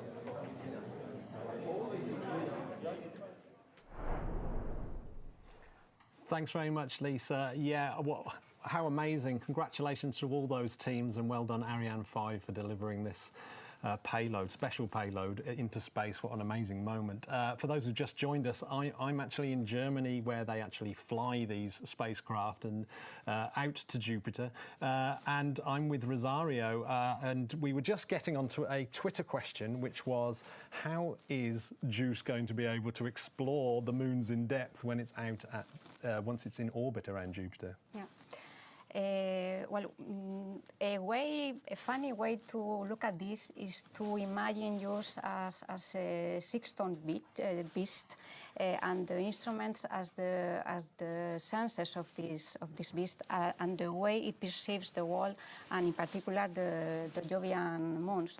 For example, the eyes of this beast will be the remote sensing instruments that will be watching at the surface and the atmospheres of the moons and see which is their composition and the processes that are going on there. Also, when we will be close to the moons, the probe will wear special goggles to see the surface in 3D, to see the geology of the surface, and also to penetrate a few kilometers and see how these first layers look like. Does it mean that we cannot go farther inside and see the structure inside the moon? For this, we have the in situ instruments that will be continuously smelling and tasting the environment, touching the plasma, the particles, and feeling the magnetic field and the radiation around the probe.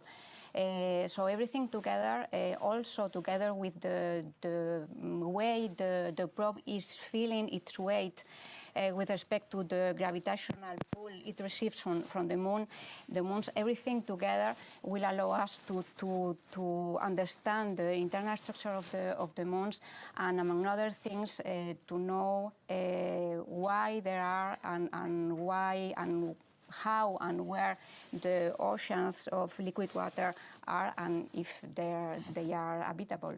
Yeah, I mean, it's when you described it as an orchestra and getting ready, it actually sounds more like that you have to be an orchestral musician and a ballet dancer at the same time. Yeah. It's amazing. Yeah, so you've got all these science objectives. So how do you do? As a scientist, do you deal with all the expectations, and how does the spacecraft itself deal with all those expectations and this huge orchestral complex piece that it has to play when it gets out there? Yeah. Well, we think that the hardest part of this orchestra is to jungle between what we want and what we can. So on one side, we have our dream of unveiling some of the secrets of Jupiter, and all the instruments want to play together at the same time and as long as possible, because every single bit of data is important for the science return. But on the other hand, the spacecraft imposes us strong constraints, and this is because we have constraints on power and on data generation.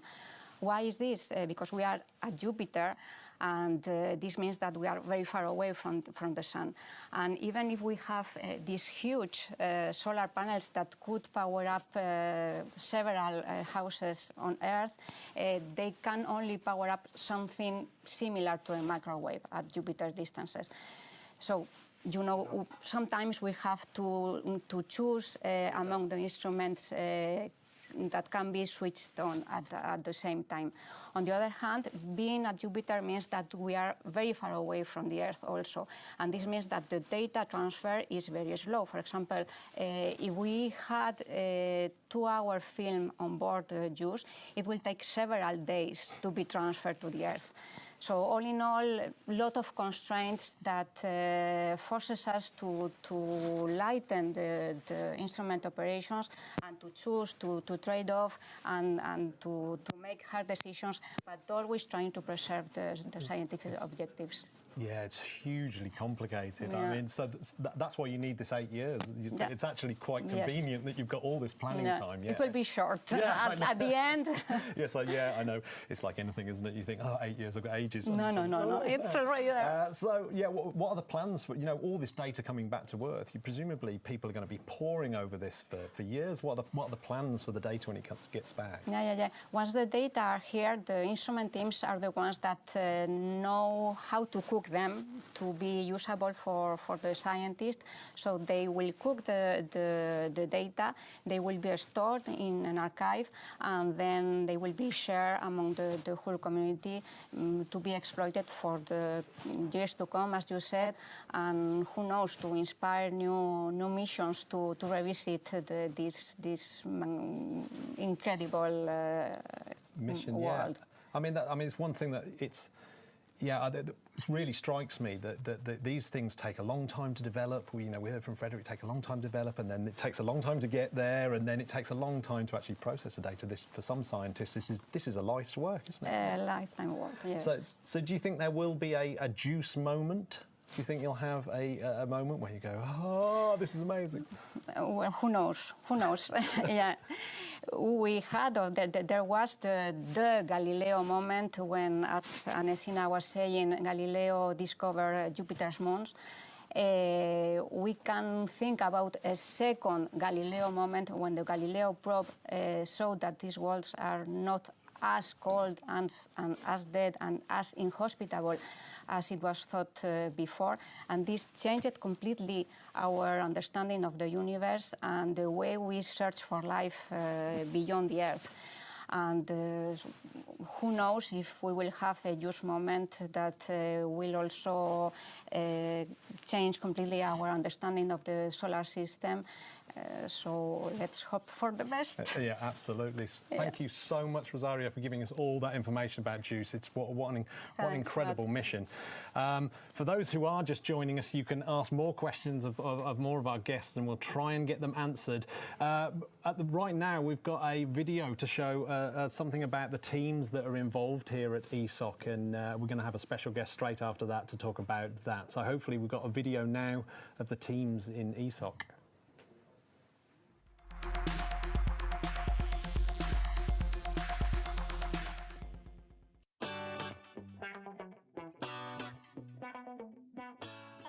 Working on this project since its very beginning, in 2015. Since 2014.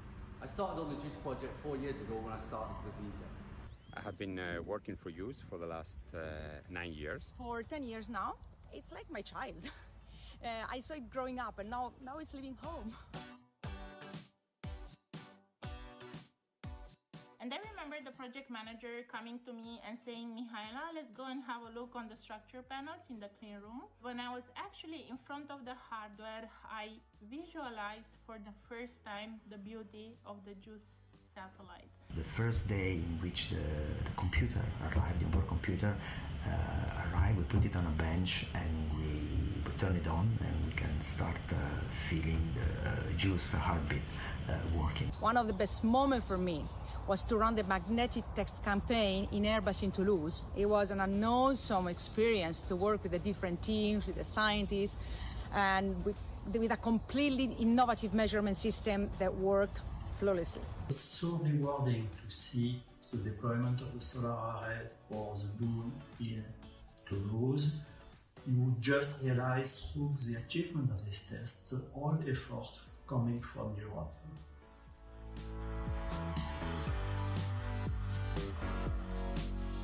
I think the biggest challenge for me was to keep the schedule in order to be able to meet the launch window that we had.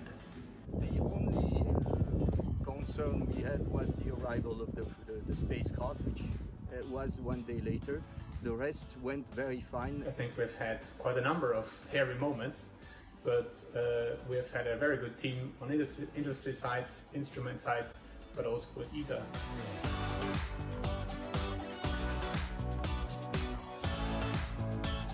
When I was a kid, I was dreaming of exploring the solar system and the deep space, like in a science fiction movie. So now working around an interplanetary probe in the clean room, knowing that I contributed to this legendary mission, is a dream come true. Certainly it was so rewarding for me to work on such a fantastic project with an incredible European team, multidisciplinary and multicultural. It's really exciting to be here and being part of this great team that makes the launch possible. Greetings from French Guiana. A launch campaign, I did quite a number of them. It's every time a big adventure technologically, but also for everything happening during the days, and every second can reserve a surprise. It's like walking at night in the jungle. I want to thank all my colleagues if they are watching. They made me the professional I am today, and I'm so proud and honored to have been working with you. And I want to thank industry for making this amazing mission possible. Bye.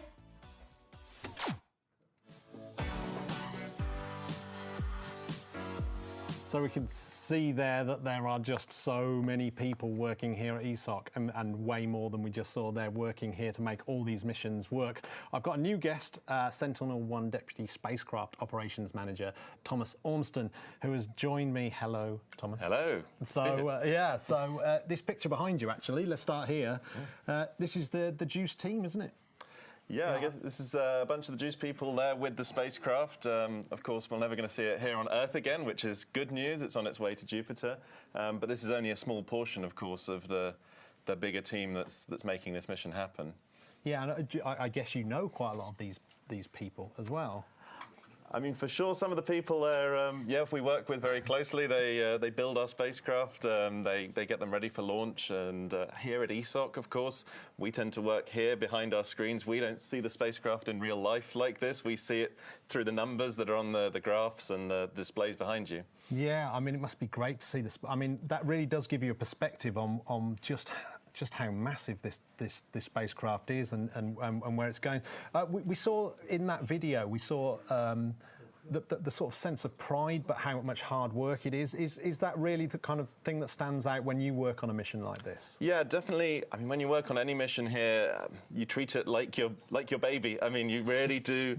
You spend so long preparing for it, and then actually flying it. You get a real connection to the spacecraft. You know when it's in a bad mood and when it's in a good mood, and how to treat it. And just like having a child, you're equal parts proud and happy, and also incredibly scared and tense most of the time as well. So. Yeah, well, as JUICE was misbehaving earlier on, it was. And so obviously there's lots of different scenarios that can. I mean, we've seen this in real, as bystanders have seen this in real time. That there's different scenarios that can happen. Solar array deployment came earlier, and acquisition came later.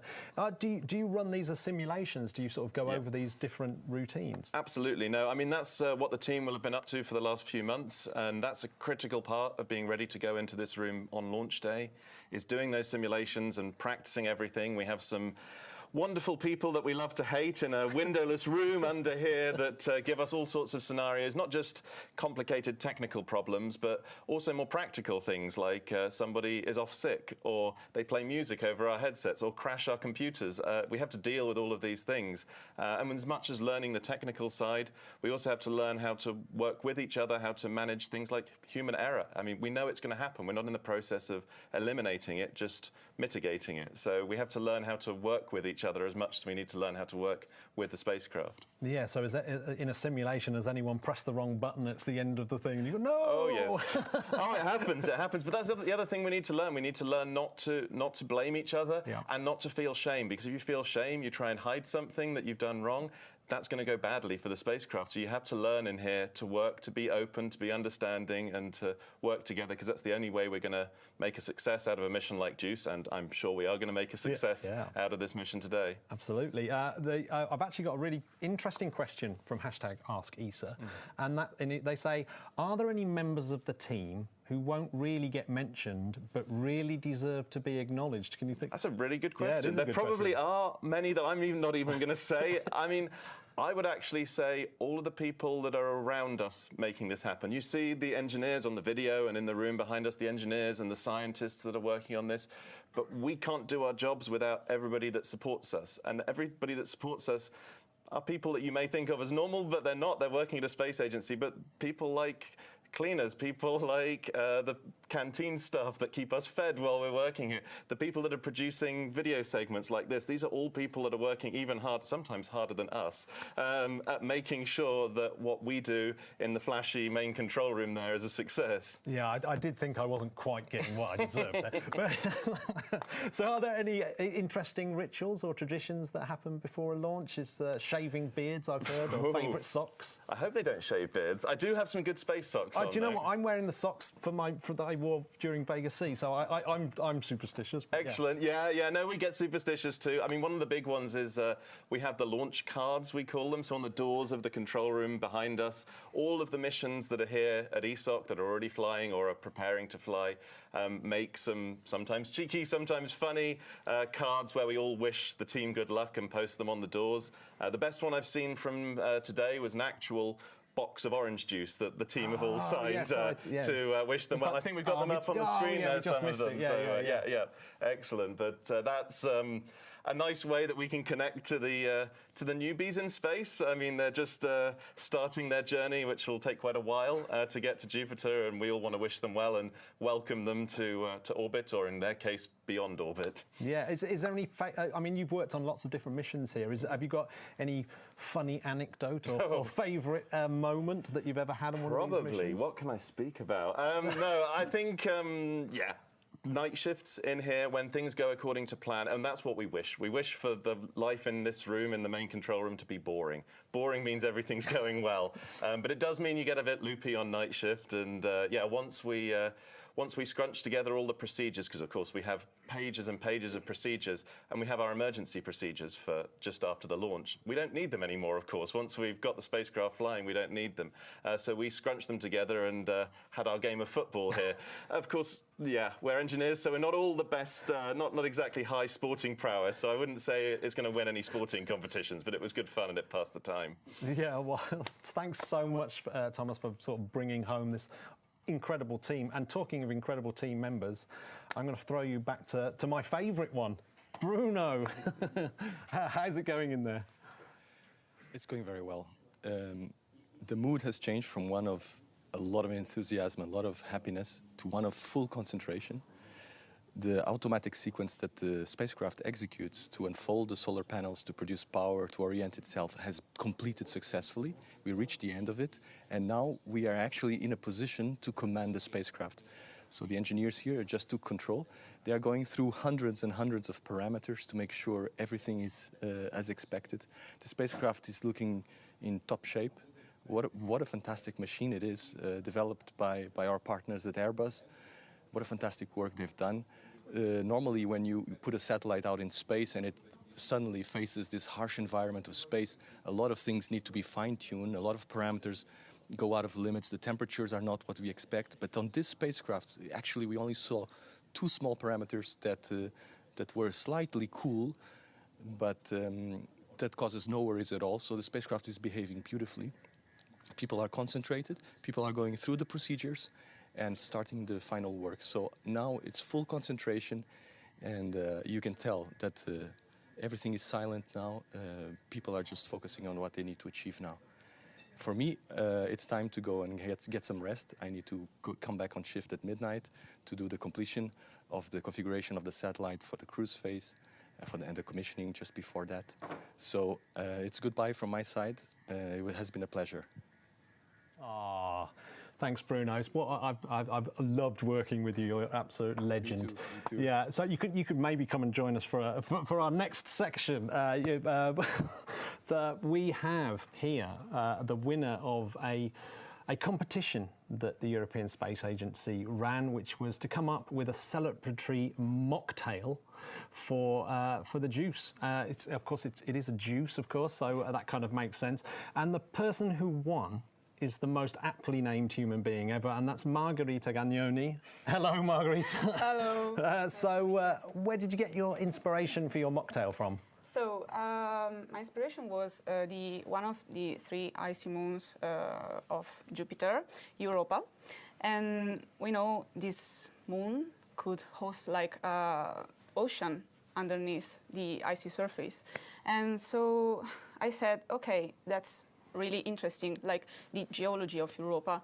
And I tried to recreate this ocean. So there's a focus on this ocean with like blue spirulina in it. Mm-hmm. And it was supposed to be like highs on top, and then also like a stick with star anise to also recreate like the ideal French Guiana. So So, like, I also added tropical flavors like coconut water, and then also apple juice and ginger ale for like more European flavors. My inspiration was this moon because I find it so fascinating that it has a geological activity, and also it is suspected to have also hydrothermal vents on. Well, I think we've got your ingredients coming up on the screen here. So there's coconut water, apple juice, ginger ale, and tonic water. And then there's blue spirulina, and also golden powder to represent the geological activity. And then I added like sugar to represent the rocky core of this moon. And then also I topped with crushed ice, and then I added the cinnamon powder, and then 2 sticks with star anise. So they're like palm trees from French Guiana. So yes. I know it's the only thing that's missing for me is that little whalians. Yeah. Which is a whale alien that I'm hoping that they're going to find. Yeah, I really hope so. I really hope so. Yes. Yeah. Okay. I'm gonna. Do you think I should try it? I know that our ice has melted under the studio lighting, but I'm gonna. Yes. I'm gonna try it. Okay. I'm gonna try it, and let's have a. Hope you enjoy it. How is it? That's not too bad at all. Like, do you know what that tastes like? Juice. Okay. So okay, yeah, I'm really glad. That does taste like a successful space mission. Oh my God. If I was to sum it up, that's where I'd go. Thank you so much. I'm really glad you like it. Amazing. Right, I'm going to pop that there, but I am going to get everyone over in a second. Remember, you can carry on following the European Space Agency and this mission. You can still use the hashtag #AskESA, but if you do things like go onto the ESA's website and do something like "Where is Juice now?", you can actually still follow our little brave traveller through space on their mission out to Jupiter. So you can find that interactive tool on the European Space Agency website. But for now, I'm going to ask all my guests back up onto the stage. Do you want to come join me? And hopefully you've had time to make your mocktail. We gave you enough time to make one, so I hope that you're going to join me at home. And also sharing, look at this, we've got loads of people coming up. Hopefully you'll be able to do this as well, but I'm going to ask everyone to grab a glass. So this and is your glass? pass one to me. Yes, that'd be fantastic. I'm going to stand up for the first time, pull my seat back. Yeah. And yes. Okay. Cheers and bottoms up for a marvellous juice. And I hope you're doing this at home too. Absolutely amazing. Congratulations. Super congratulations to you, Bruno, as well. Absolutely amazing. Thank you very much. And remember, this is the start of an amazing journey. And thank you so much to all my guests.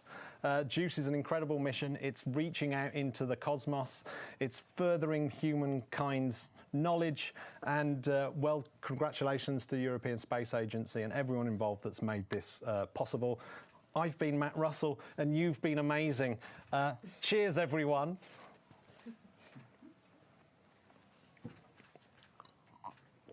Goodbye.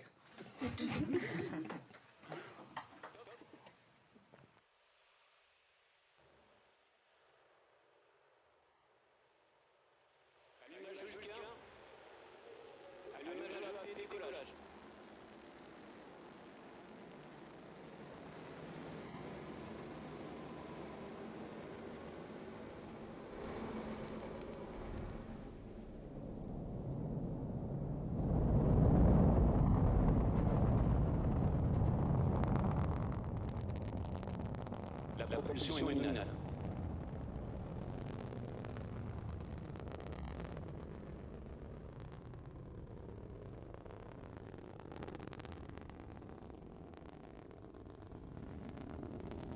La propulsion est nominale.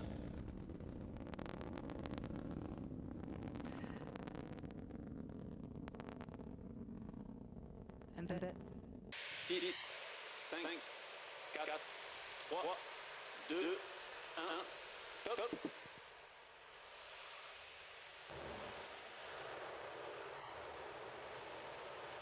Allumage Vulcain. Allumage rapide décollage.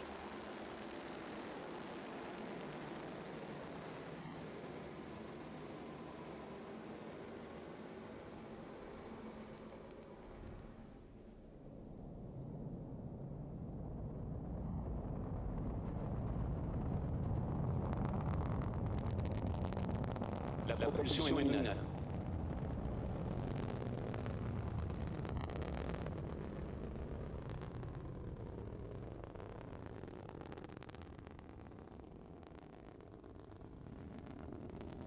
La propulsion est nominale.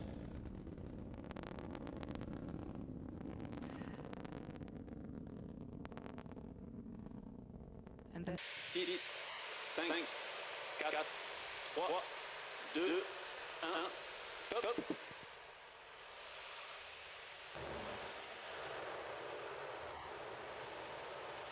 Allumage Vulcain.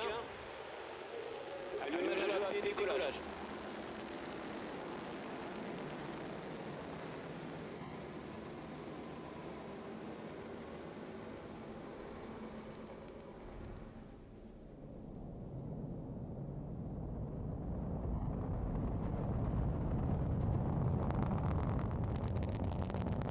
La propulsion est nominale.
Good morning, everyone, all of the people here in Kourou, and good afternoon, almost good evening to all the people who are watching us through the ESA Web TV back in Europe. I know you are many, many people also all over the world. So welcome here to Jupiter Center, which is the center of the operation here in Kourou. After a fabulous launch, it's extremely quiet here in this room after a very exciting moment. And without any ado, I will introduce you to our guest speakers here from all the organizations. First, Joseph Aschbacher, the Director General of ESA. Alongside with the Director General, we have the CEO, Chief Executive Officer of Ariane Space, Stéphane Israël. We have also from Airbus CEO, the Michael Windhorn, right? I try to pronounce your name. And from the Centre National d'Études Spatiales, the French Space Agency, Carole Larigaudière. So, in addition, we have our Science Director of the European Space Agency, Carole Mundel, and we have additional people, Jean-Marc Nasser from the Airbus as well, along with Michael, and Daniel Neuschwander, who will be able to answer all the questions. Thank you for being there, for all the journalists who are in the room. You've been a lot of people here following the launch. And before starting Q&A, I would like to ask the organization leads to give us a little statement. So Joseph, please. So thank you, Philippe, and really from my side also, and this is from the side of the European Space Agency, I would like to first of all express the joy of having just launched JUICE to Jupiter. It has just unfolded its wings, that means the solar panels, 85 square meters, which now provide the energy for the satellite to go on its long and complicated journey to Jupiter. And this is something that I think Europe can be extremely proud of, extremely proud because this is a mission that is answering questions of science that are burning to all of us. Of course, one of these questions is there life out there? JUICE does not find life, I have to be very clear, but JUICE will be identifying the habitability of these icy moons around Jupiter. This is a very important question for all of us, for all mankind. Is life possible, or what would be the habitat where life could exist? On the other side, from the engineering point of view, and here I come more also to the ESA part of project management, I think this mission is just incredible. 10 different instruments provided by research institutions, scientific institutions from all over Europe, plus the United States, plus contributions from Japan through JAXA and Israel through the Israeli Space Agency. I think this also shows that how complex such a mission is to be built. 10 different instruments. We have built it over 13 years of time. Now it has been launched and now it is going on its way to Jupiter. 80 companies involved, more than 2,000 people, and really a mission of major magnitude. I would even call it a mission of a decade in terms of its science questions, but also of its engineering, which we have achieved there. So in the name of ESA, I'm really happy, and I think I can speak for all Europeans. We can really be very proud of having this achieved. A last word is a thank you to my member states of the European Space Agency, because they make this possible. They are helping us defining the priorities, they are funding the priorities, and they make it possible. And as Director General of the European Space Agency, I'm very grateful to my member states for the continuous support to all these missions. And last but not least, a big thank you to CNES. We're being here on the Space Center in Kourou. CNES is providing the logistics and the security and many other elements, and is a very strong partner to ESA among the many other partners which we have, and I think we hand over to them one by one. So thank you from my side. Thank you very much, Joseph. And as a matter of fact, as we are hosted on the French base, and Carole is representing Philippe Baptiste, the president of CNES, maybe you can say a few words in the name of CNES. Yes, difficult to add something to what was said by Joseph, because he had said the most part of the things. I'm very proud also to be there with all of us. First, because it's really a common adventure. All together, we have made this incredible project. I am proud for that, because at French Space Agency, we have contributed to the instruments, some instruments of JUICE, and we are very proud of that. And also because Ariane 5 has put JUICE in the good road to Jupiter, and so I am also very proud of that. I would like perhaps not to be too technical, but perhaps to have some emotion. I was there in this room, and for me, and I think for all CNES people, it was really a fantastic emotion. It is a team which is not only French, which is not only from CNES, from all parts represented here and more again. And frankly, I would like to share this emotion with all of us.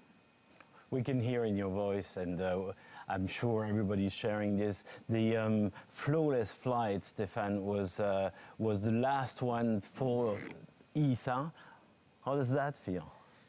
Yes, so we are now really at the very last milestones of Ariane 5. So it was the 116th Ariane 5 this morning, delivering perfectly one more time for an ESA scientific mission. You know that we were all together in Jupiter. We have done it for James Webb for Christmas 2021. A few years before it was for Bepi Colombo in 2018. And today Ariane 5 has made the job one more time. You know, the different orbital parameters are absolutely perfect and absolutely they have absolutely targeted what was supposed to be targeted in terms of eccentricity, inclination, and semi-axis. So it's really one additional success for Ariane 5. And the last Ariane 5, and I want just to say it today, the last Ariane 5 will not be for ESA, nobody is perfect, but it will be for France and Germany, for Germany and France, two telecom satellites. And I think it's a wonderful symbol to have made this one with ESA and the very last for Germany and France.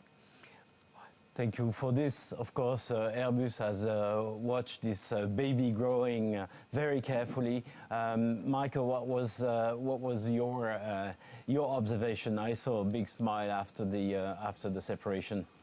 Yeah, not only a big smile, but also my goosebumps are only going down now. I have to say, as a personal and emotional remark, it was my first time here in Kourou to watch a launch here. I'm only in my job since 1.5 years about, and it really was almost a physical experience in terms of feeling the tension, feeling the relief, hearing the sound. There's something in the air that's hard to describe, and I think that I will carry with me. Now moving maybe more to the technical piece, and trying not to repeat everything that's already been said, but obviously as Airbus, jointly with our industrial partners, with all the other partners that provided instruments and components, we built JUICE. People have been working since 8 years on this, and they put their life blood, if you will, and their passions and their knowledge and experience into this.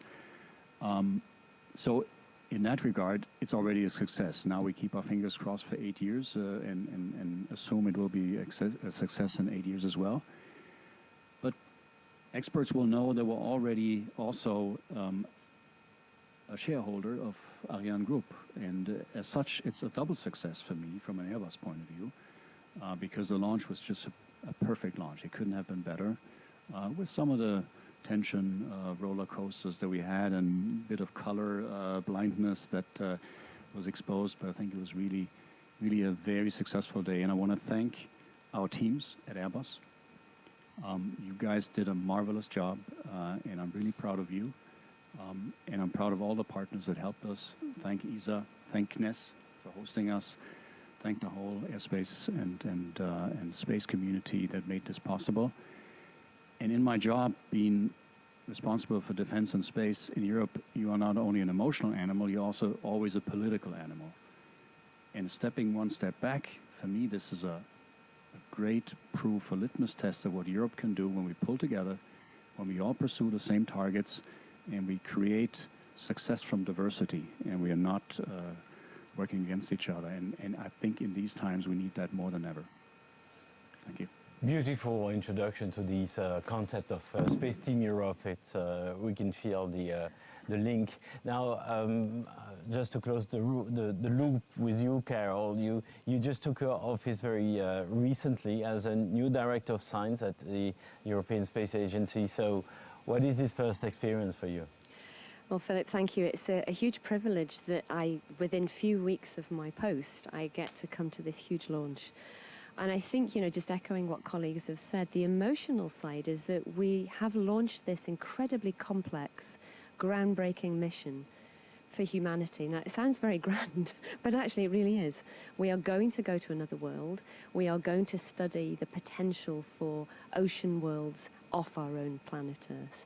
And I think that really came across. And two things that really stood out to me, because yesterday we were all in this room for the same launch. There was a sense of excitement. We all knew the science. We knew what the mission was going to do. But I think we did not fully, viscerally understand how difficult space is. Space doesn't get easier. It's complicated. It needs incredible professionalism of all the teams. And when the weather postponed the launch, the disappointment was palpable. The disappointment we felt for our teams was palpable from our colleagues around the world. I had many messages when I got back to my room that night. And we watched the weather all the way through the night. I heard the rain lashing against my window. I heard the wind blowing. I was watching all of the telemetry coming from our teams who were working here overnight to repeat everything they had done meticulously, step by step, as they had done it 24 hours before. As if they hadn't done it, they had to do it all over again. And we came to breakfast, we saw the sun come out, and we were crossing our fingers. But I think what I felt in the room was that deeper appreciation of how very important this is, the teamwork that was required, and the immense tenacity. And when we felt the vibration of the rocket, that for me was overwhelming, but I had to hold it together because that was just the start. Then you start to see the data. Then you see the trajectory of the payload. You then start to see the separation. And then when we get the first signal, then you could see all of those milestones and share them with our member states, our scientists, our engineers, our project manager teams. And one of the leads of one of the instruments said to me at breakfast, she said, "I'm a control freak, you know, this is my baby and I have no control, I've handed it over." And I said, "Well, you've put it in great hands." And we saw that yesterday. Everything was green, everything was perfect. The only thing we couldn't control was the weather. Today, the weather cooperated. And, you know, I think, Stefan, you know, congratulations to your teams. We saw the precision with which the rocket went up. And that, for this launch, is particularly important because we have to have that precision through all of the gravitational assists, all of the flybys we do, through past the Earth, Moon, Venus, and out to Jupiter. Because we won't be able to deliver those science goals if you didn't do that job so beautifully today. So all the way along, there were milestones for me every minute. But at that human level, it's just incredible. But that we've done this together, as you said, Michael, that we've done this together. And it's been years of people's lives, and their families have lived that with them. You know, some people have been working on this concept for 20 years. Their children have grown up. And the future generation who will analyze the data that come from this mission are still in school today. And this journey has just started. Now, you refer to the perfect injection of the satellite. Stefan, question, you were here after the injection of James Webb Space Telescope with an Ariane 5. We learned afterwards that you gain lifetime with the satellite. How that launch on 25 of December 2021 with James Webb compares with this one? As you said, I mean, this orbit is what we call an escape orbit, liberation orbit, and for this orbit, so you need to have the right orbital parameter, hyperbolic orbit, but also to juice the right speed. And you know, this speed when the mission is about is close to the separation is approximately 10 kilometers per second. So from what we know today, all these parameters are absolutely perfect. I cannot tell you whether we have increased some capacity of juice. Maybe some people here have the answer, but what I know is that we have perfectly delivered what we were supposed to deliver. And it's true that it's really one of the key success factors of Ariane 5, this level of precision. And it is, in the world, the most precise rocket and I could even say by far. This rocket is at a level of precision which is part of its legend, and now Ariane 6 will do the same job. So we're going to talk about Ariane 6 a little later, but I'd like to ask if any of the journalists in the room here has a question, and if anyone could bring a microphone to. Yes, please introduce yourself. Yes, hello. My name is Bogumił Radomski. I'm from the Polish television TVP Science. First of all, congratulations on a successful launch of our fascinating mission that's going to bring us many interesting answers about our solar system.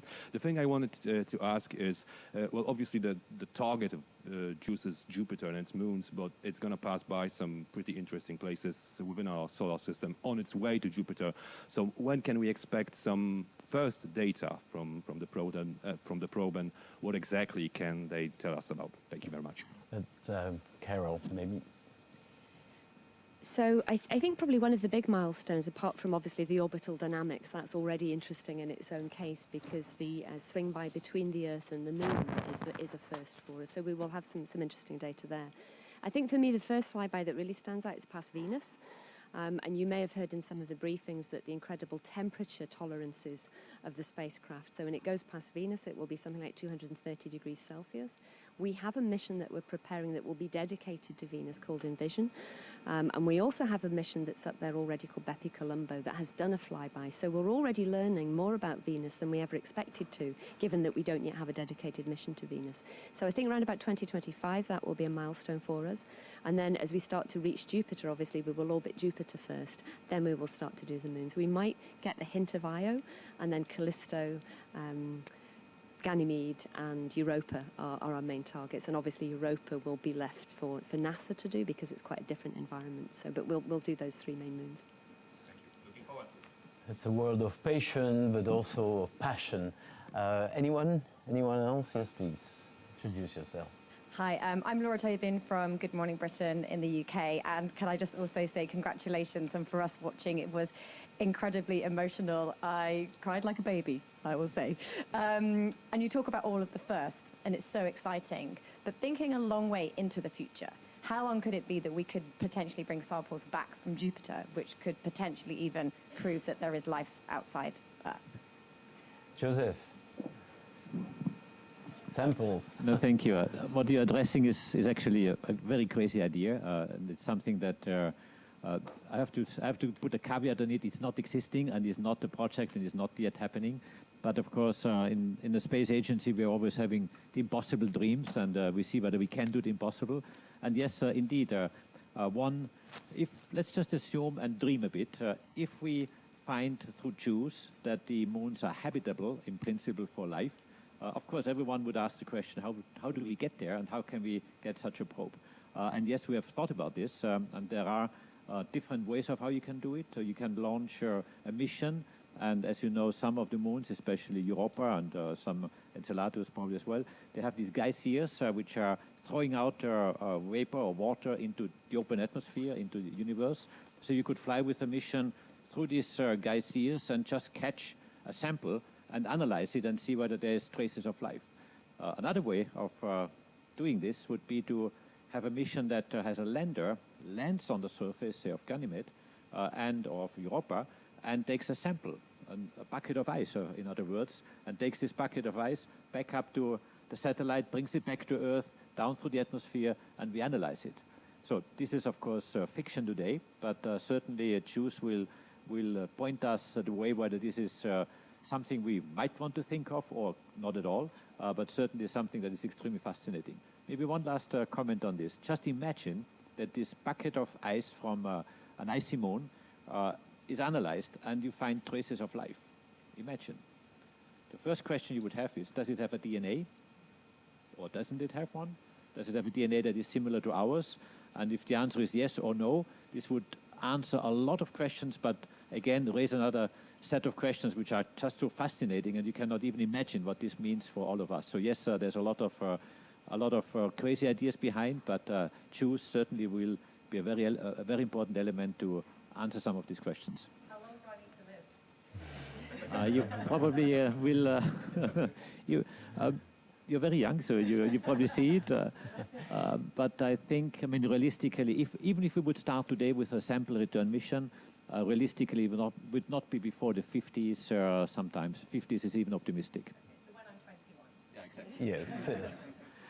We do have also some very valuable instruments from France there. Would you like to add something on the characteristic? Because this is a big dream when you're going to be 21, but we have made a step towards Jupiter to understand the Jovian system. Could you elaborate a little bit on that?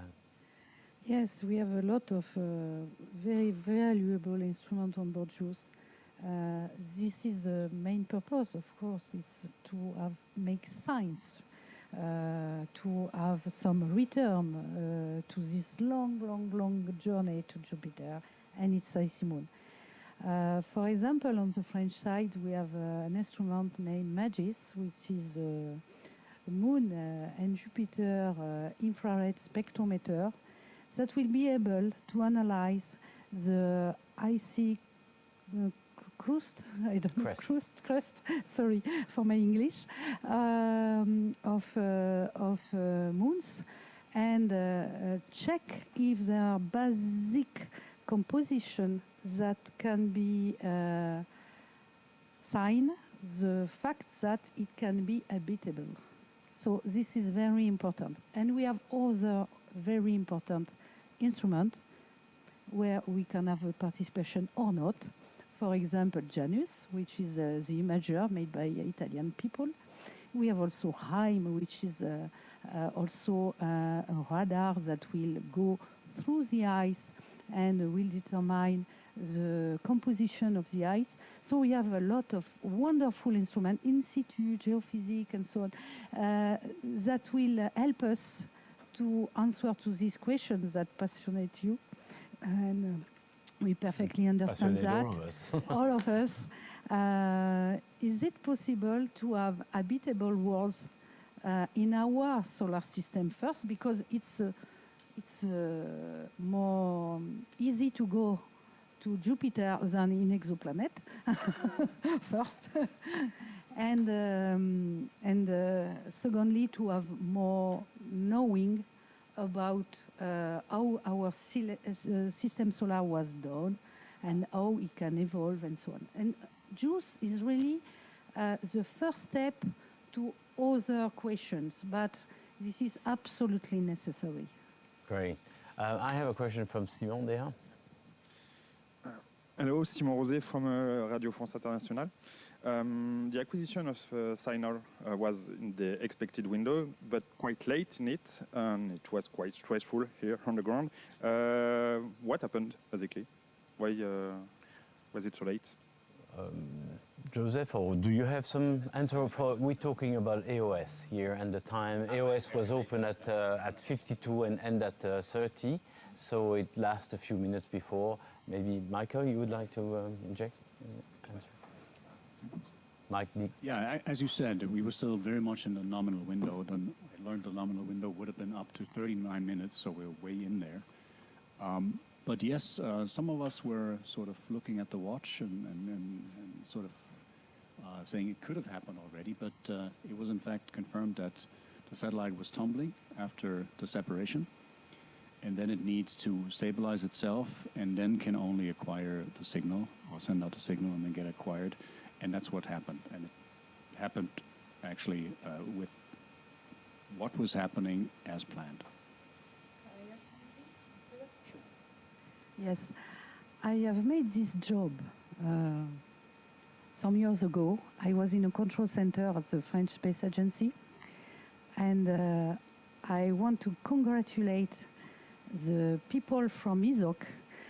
We have seen how calm and quiet they were. We were absolutely like this, but they were very calm, and I remember when I made this job, I was in the same place. And yes, I try to say to me, it's not the end of the window, but frankly speaking, yes, I agree that it was an incredible tension for all of us, but it was nominal, no problem. Good. If there's no more question, any other question in the room? If not, maybe I see somebody very quiet there, Jean-Marc. So now the equipment is there, ready to go. What's next? What's coming up? I'm starting to cool down, so I'm in a better shape now. Just to answer your question, yes, the acquisition was in the window, but a bit later than expected. But the solar array deployment came earlier than expected because the sun acquisition was so precise that we could open the solar arrays ahead of schedule, which is a sign of a perfect mission. And of course, for us listening to this and sitting in that room waiting for this information, it's very stressful. But again, as you said, seeing the people in the control room very calm, and I was calling my team, I don't know, 70 times in the room saying, what's going on? So just wait, we are doing our job. Let us finish our job. I think it's a proof of professionalism at the highest level. And I think we can be proud for Europe to be able to do those kind of things. It's a premiere. So what's next? What are the next phase with the instruments and the and Juice? Now we're traveling. We're traveling. So the spacecraft is under condition to travel. We'll do what we said on the Moon, Earth, and then Venus, and then to Jupiter. For us, it's ESOC is in charge and will follow. They will call us at Airbus if there is a question, but I don't expect any question from them. The thing is en route, and it's perfectly set. Lovely. Joseph, what's next for us in the launcher industry? You have now the last time you see with an ESA logo, the Ariane 5, which has been a very robust launcher over the past decades. Not a nice way of can you say us, how this launch today is building trust for the next phase? Yeah, what we see here is really the fantastic launcher, Ariane 5. We have heard it so many times also by Stéphane, how precise this launcher is, and this is really a quality of Ariane 5. SpaceWeb Space Telescope gained a factor of 2.7 in terms of lifetime, so from 10 years expected lifetime to 27 years of lifetime, which is incredible, thanks to the rocket and thanks to the precision, and really big compliments to all the rocket people. That means Ariane Group, Arianespace, Airbus, Safran, and CNES, and all the people who have been making this possible. So really, I feel a bit sad, to be honest, that this wonderful rocket is going out of service. There's one more launch, as we have just heard. But then, of course, we prepare for its successor, Ariane 6, which is on the right-hand side here. It will be an equally good launcher.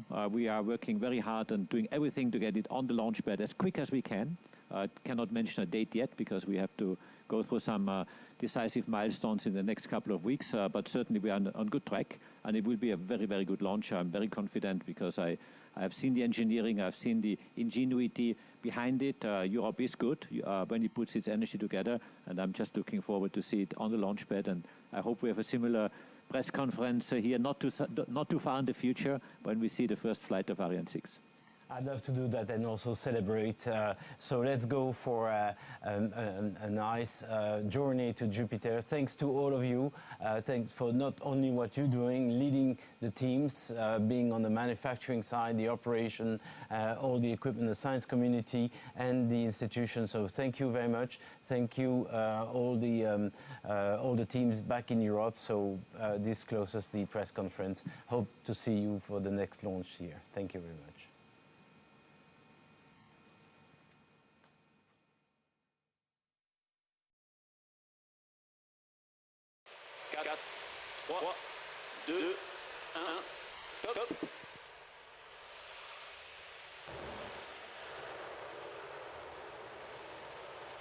Allumage de Vulcain. Allumage de décollage.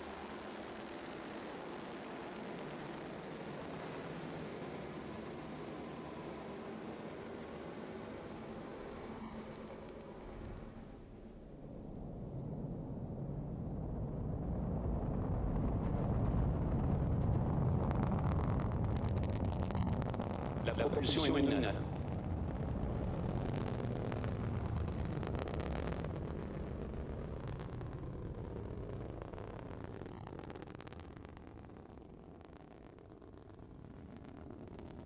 La propulsion est nominale.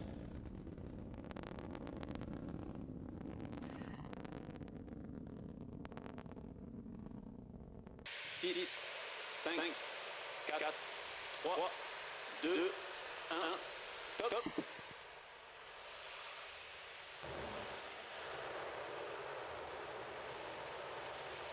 Allumage Vulcain. Allumage rapide et décollage.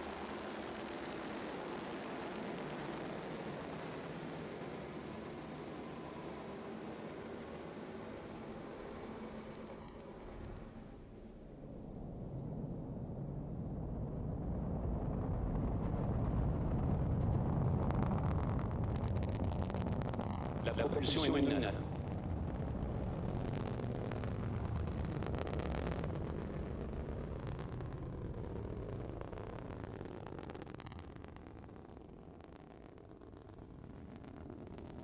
La propulsion est nominale.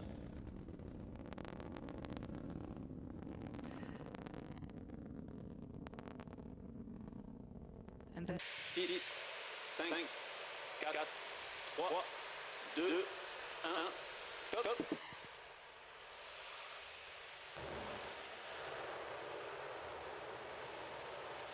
Allumage Vulcain. Allumage rapide et décollage.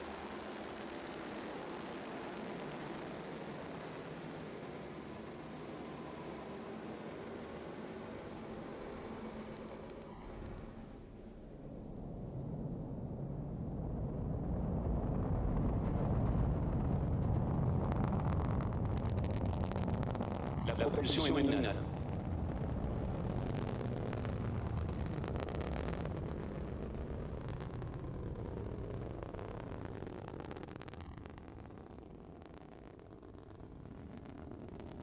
La propulsion est nominale.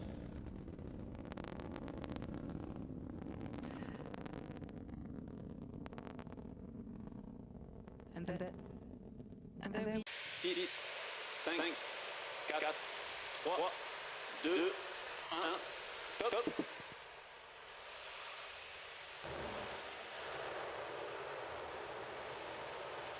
Allumage Vulcain.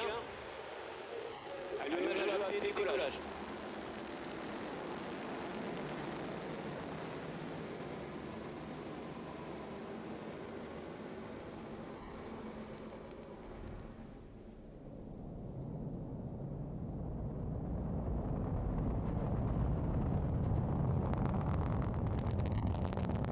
La propulsion est nominale.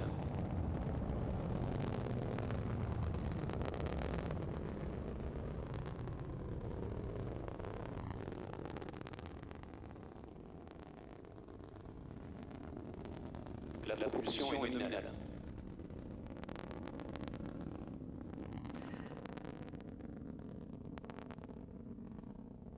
and then 6, 5, 4, 3, 2, 1, top.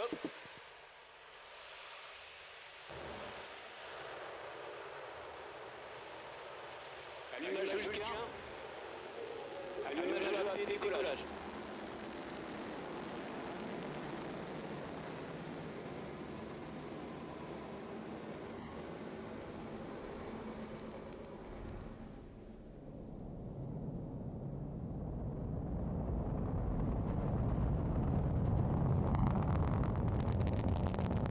La propulsion est nominale.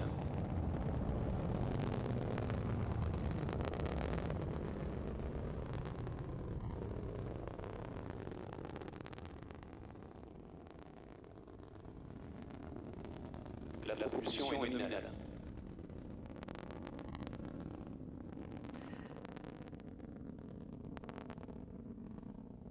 and then 6, 5, 4, 3, 2, 1, top.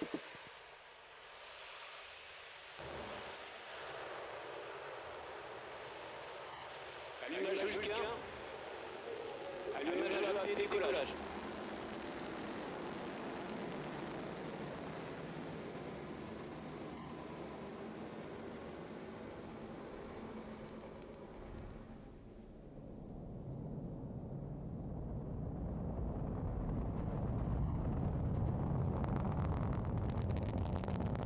La propulsion est nominale.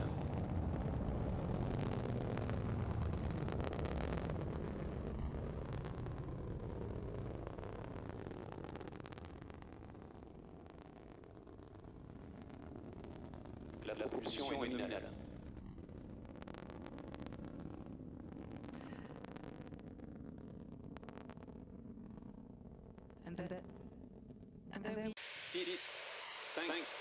4, 3, 2, 1, top.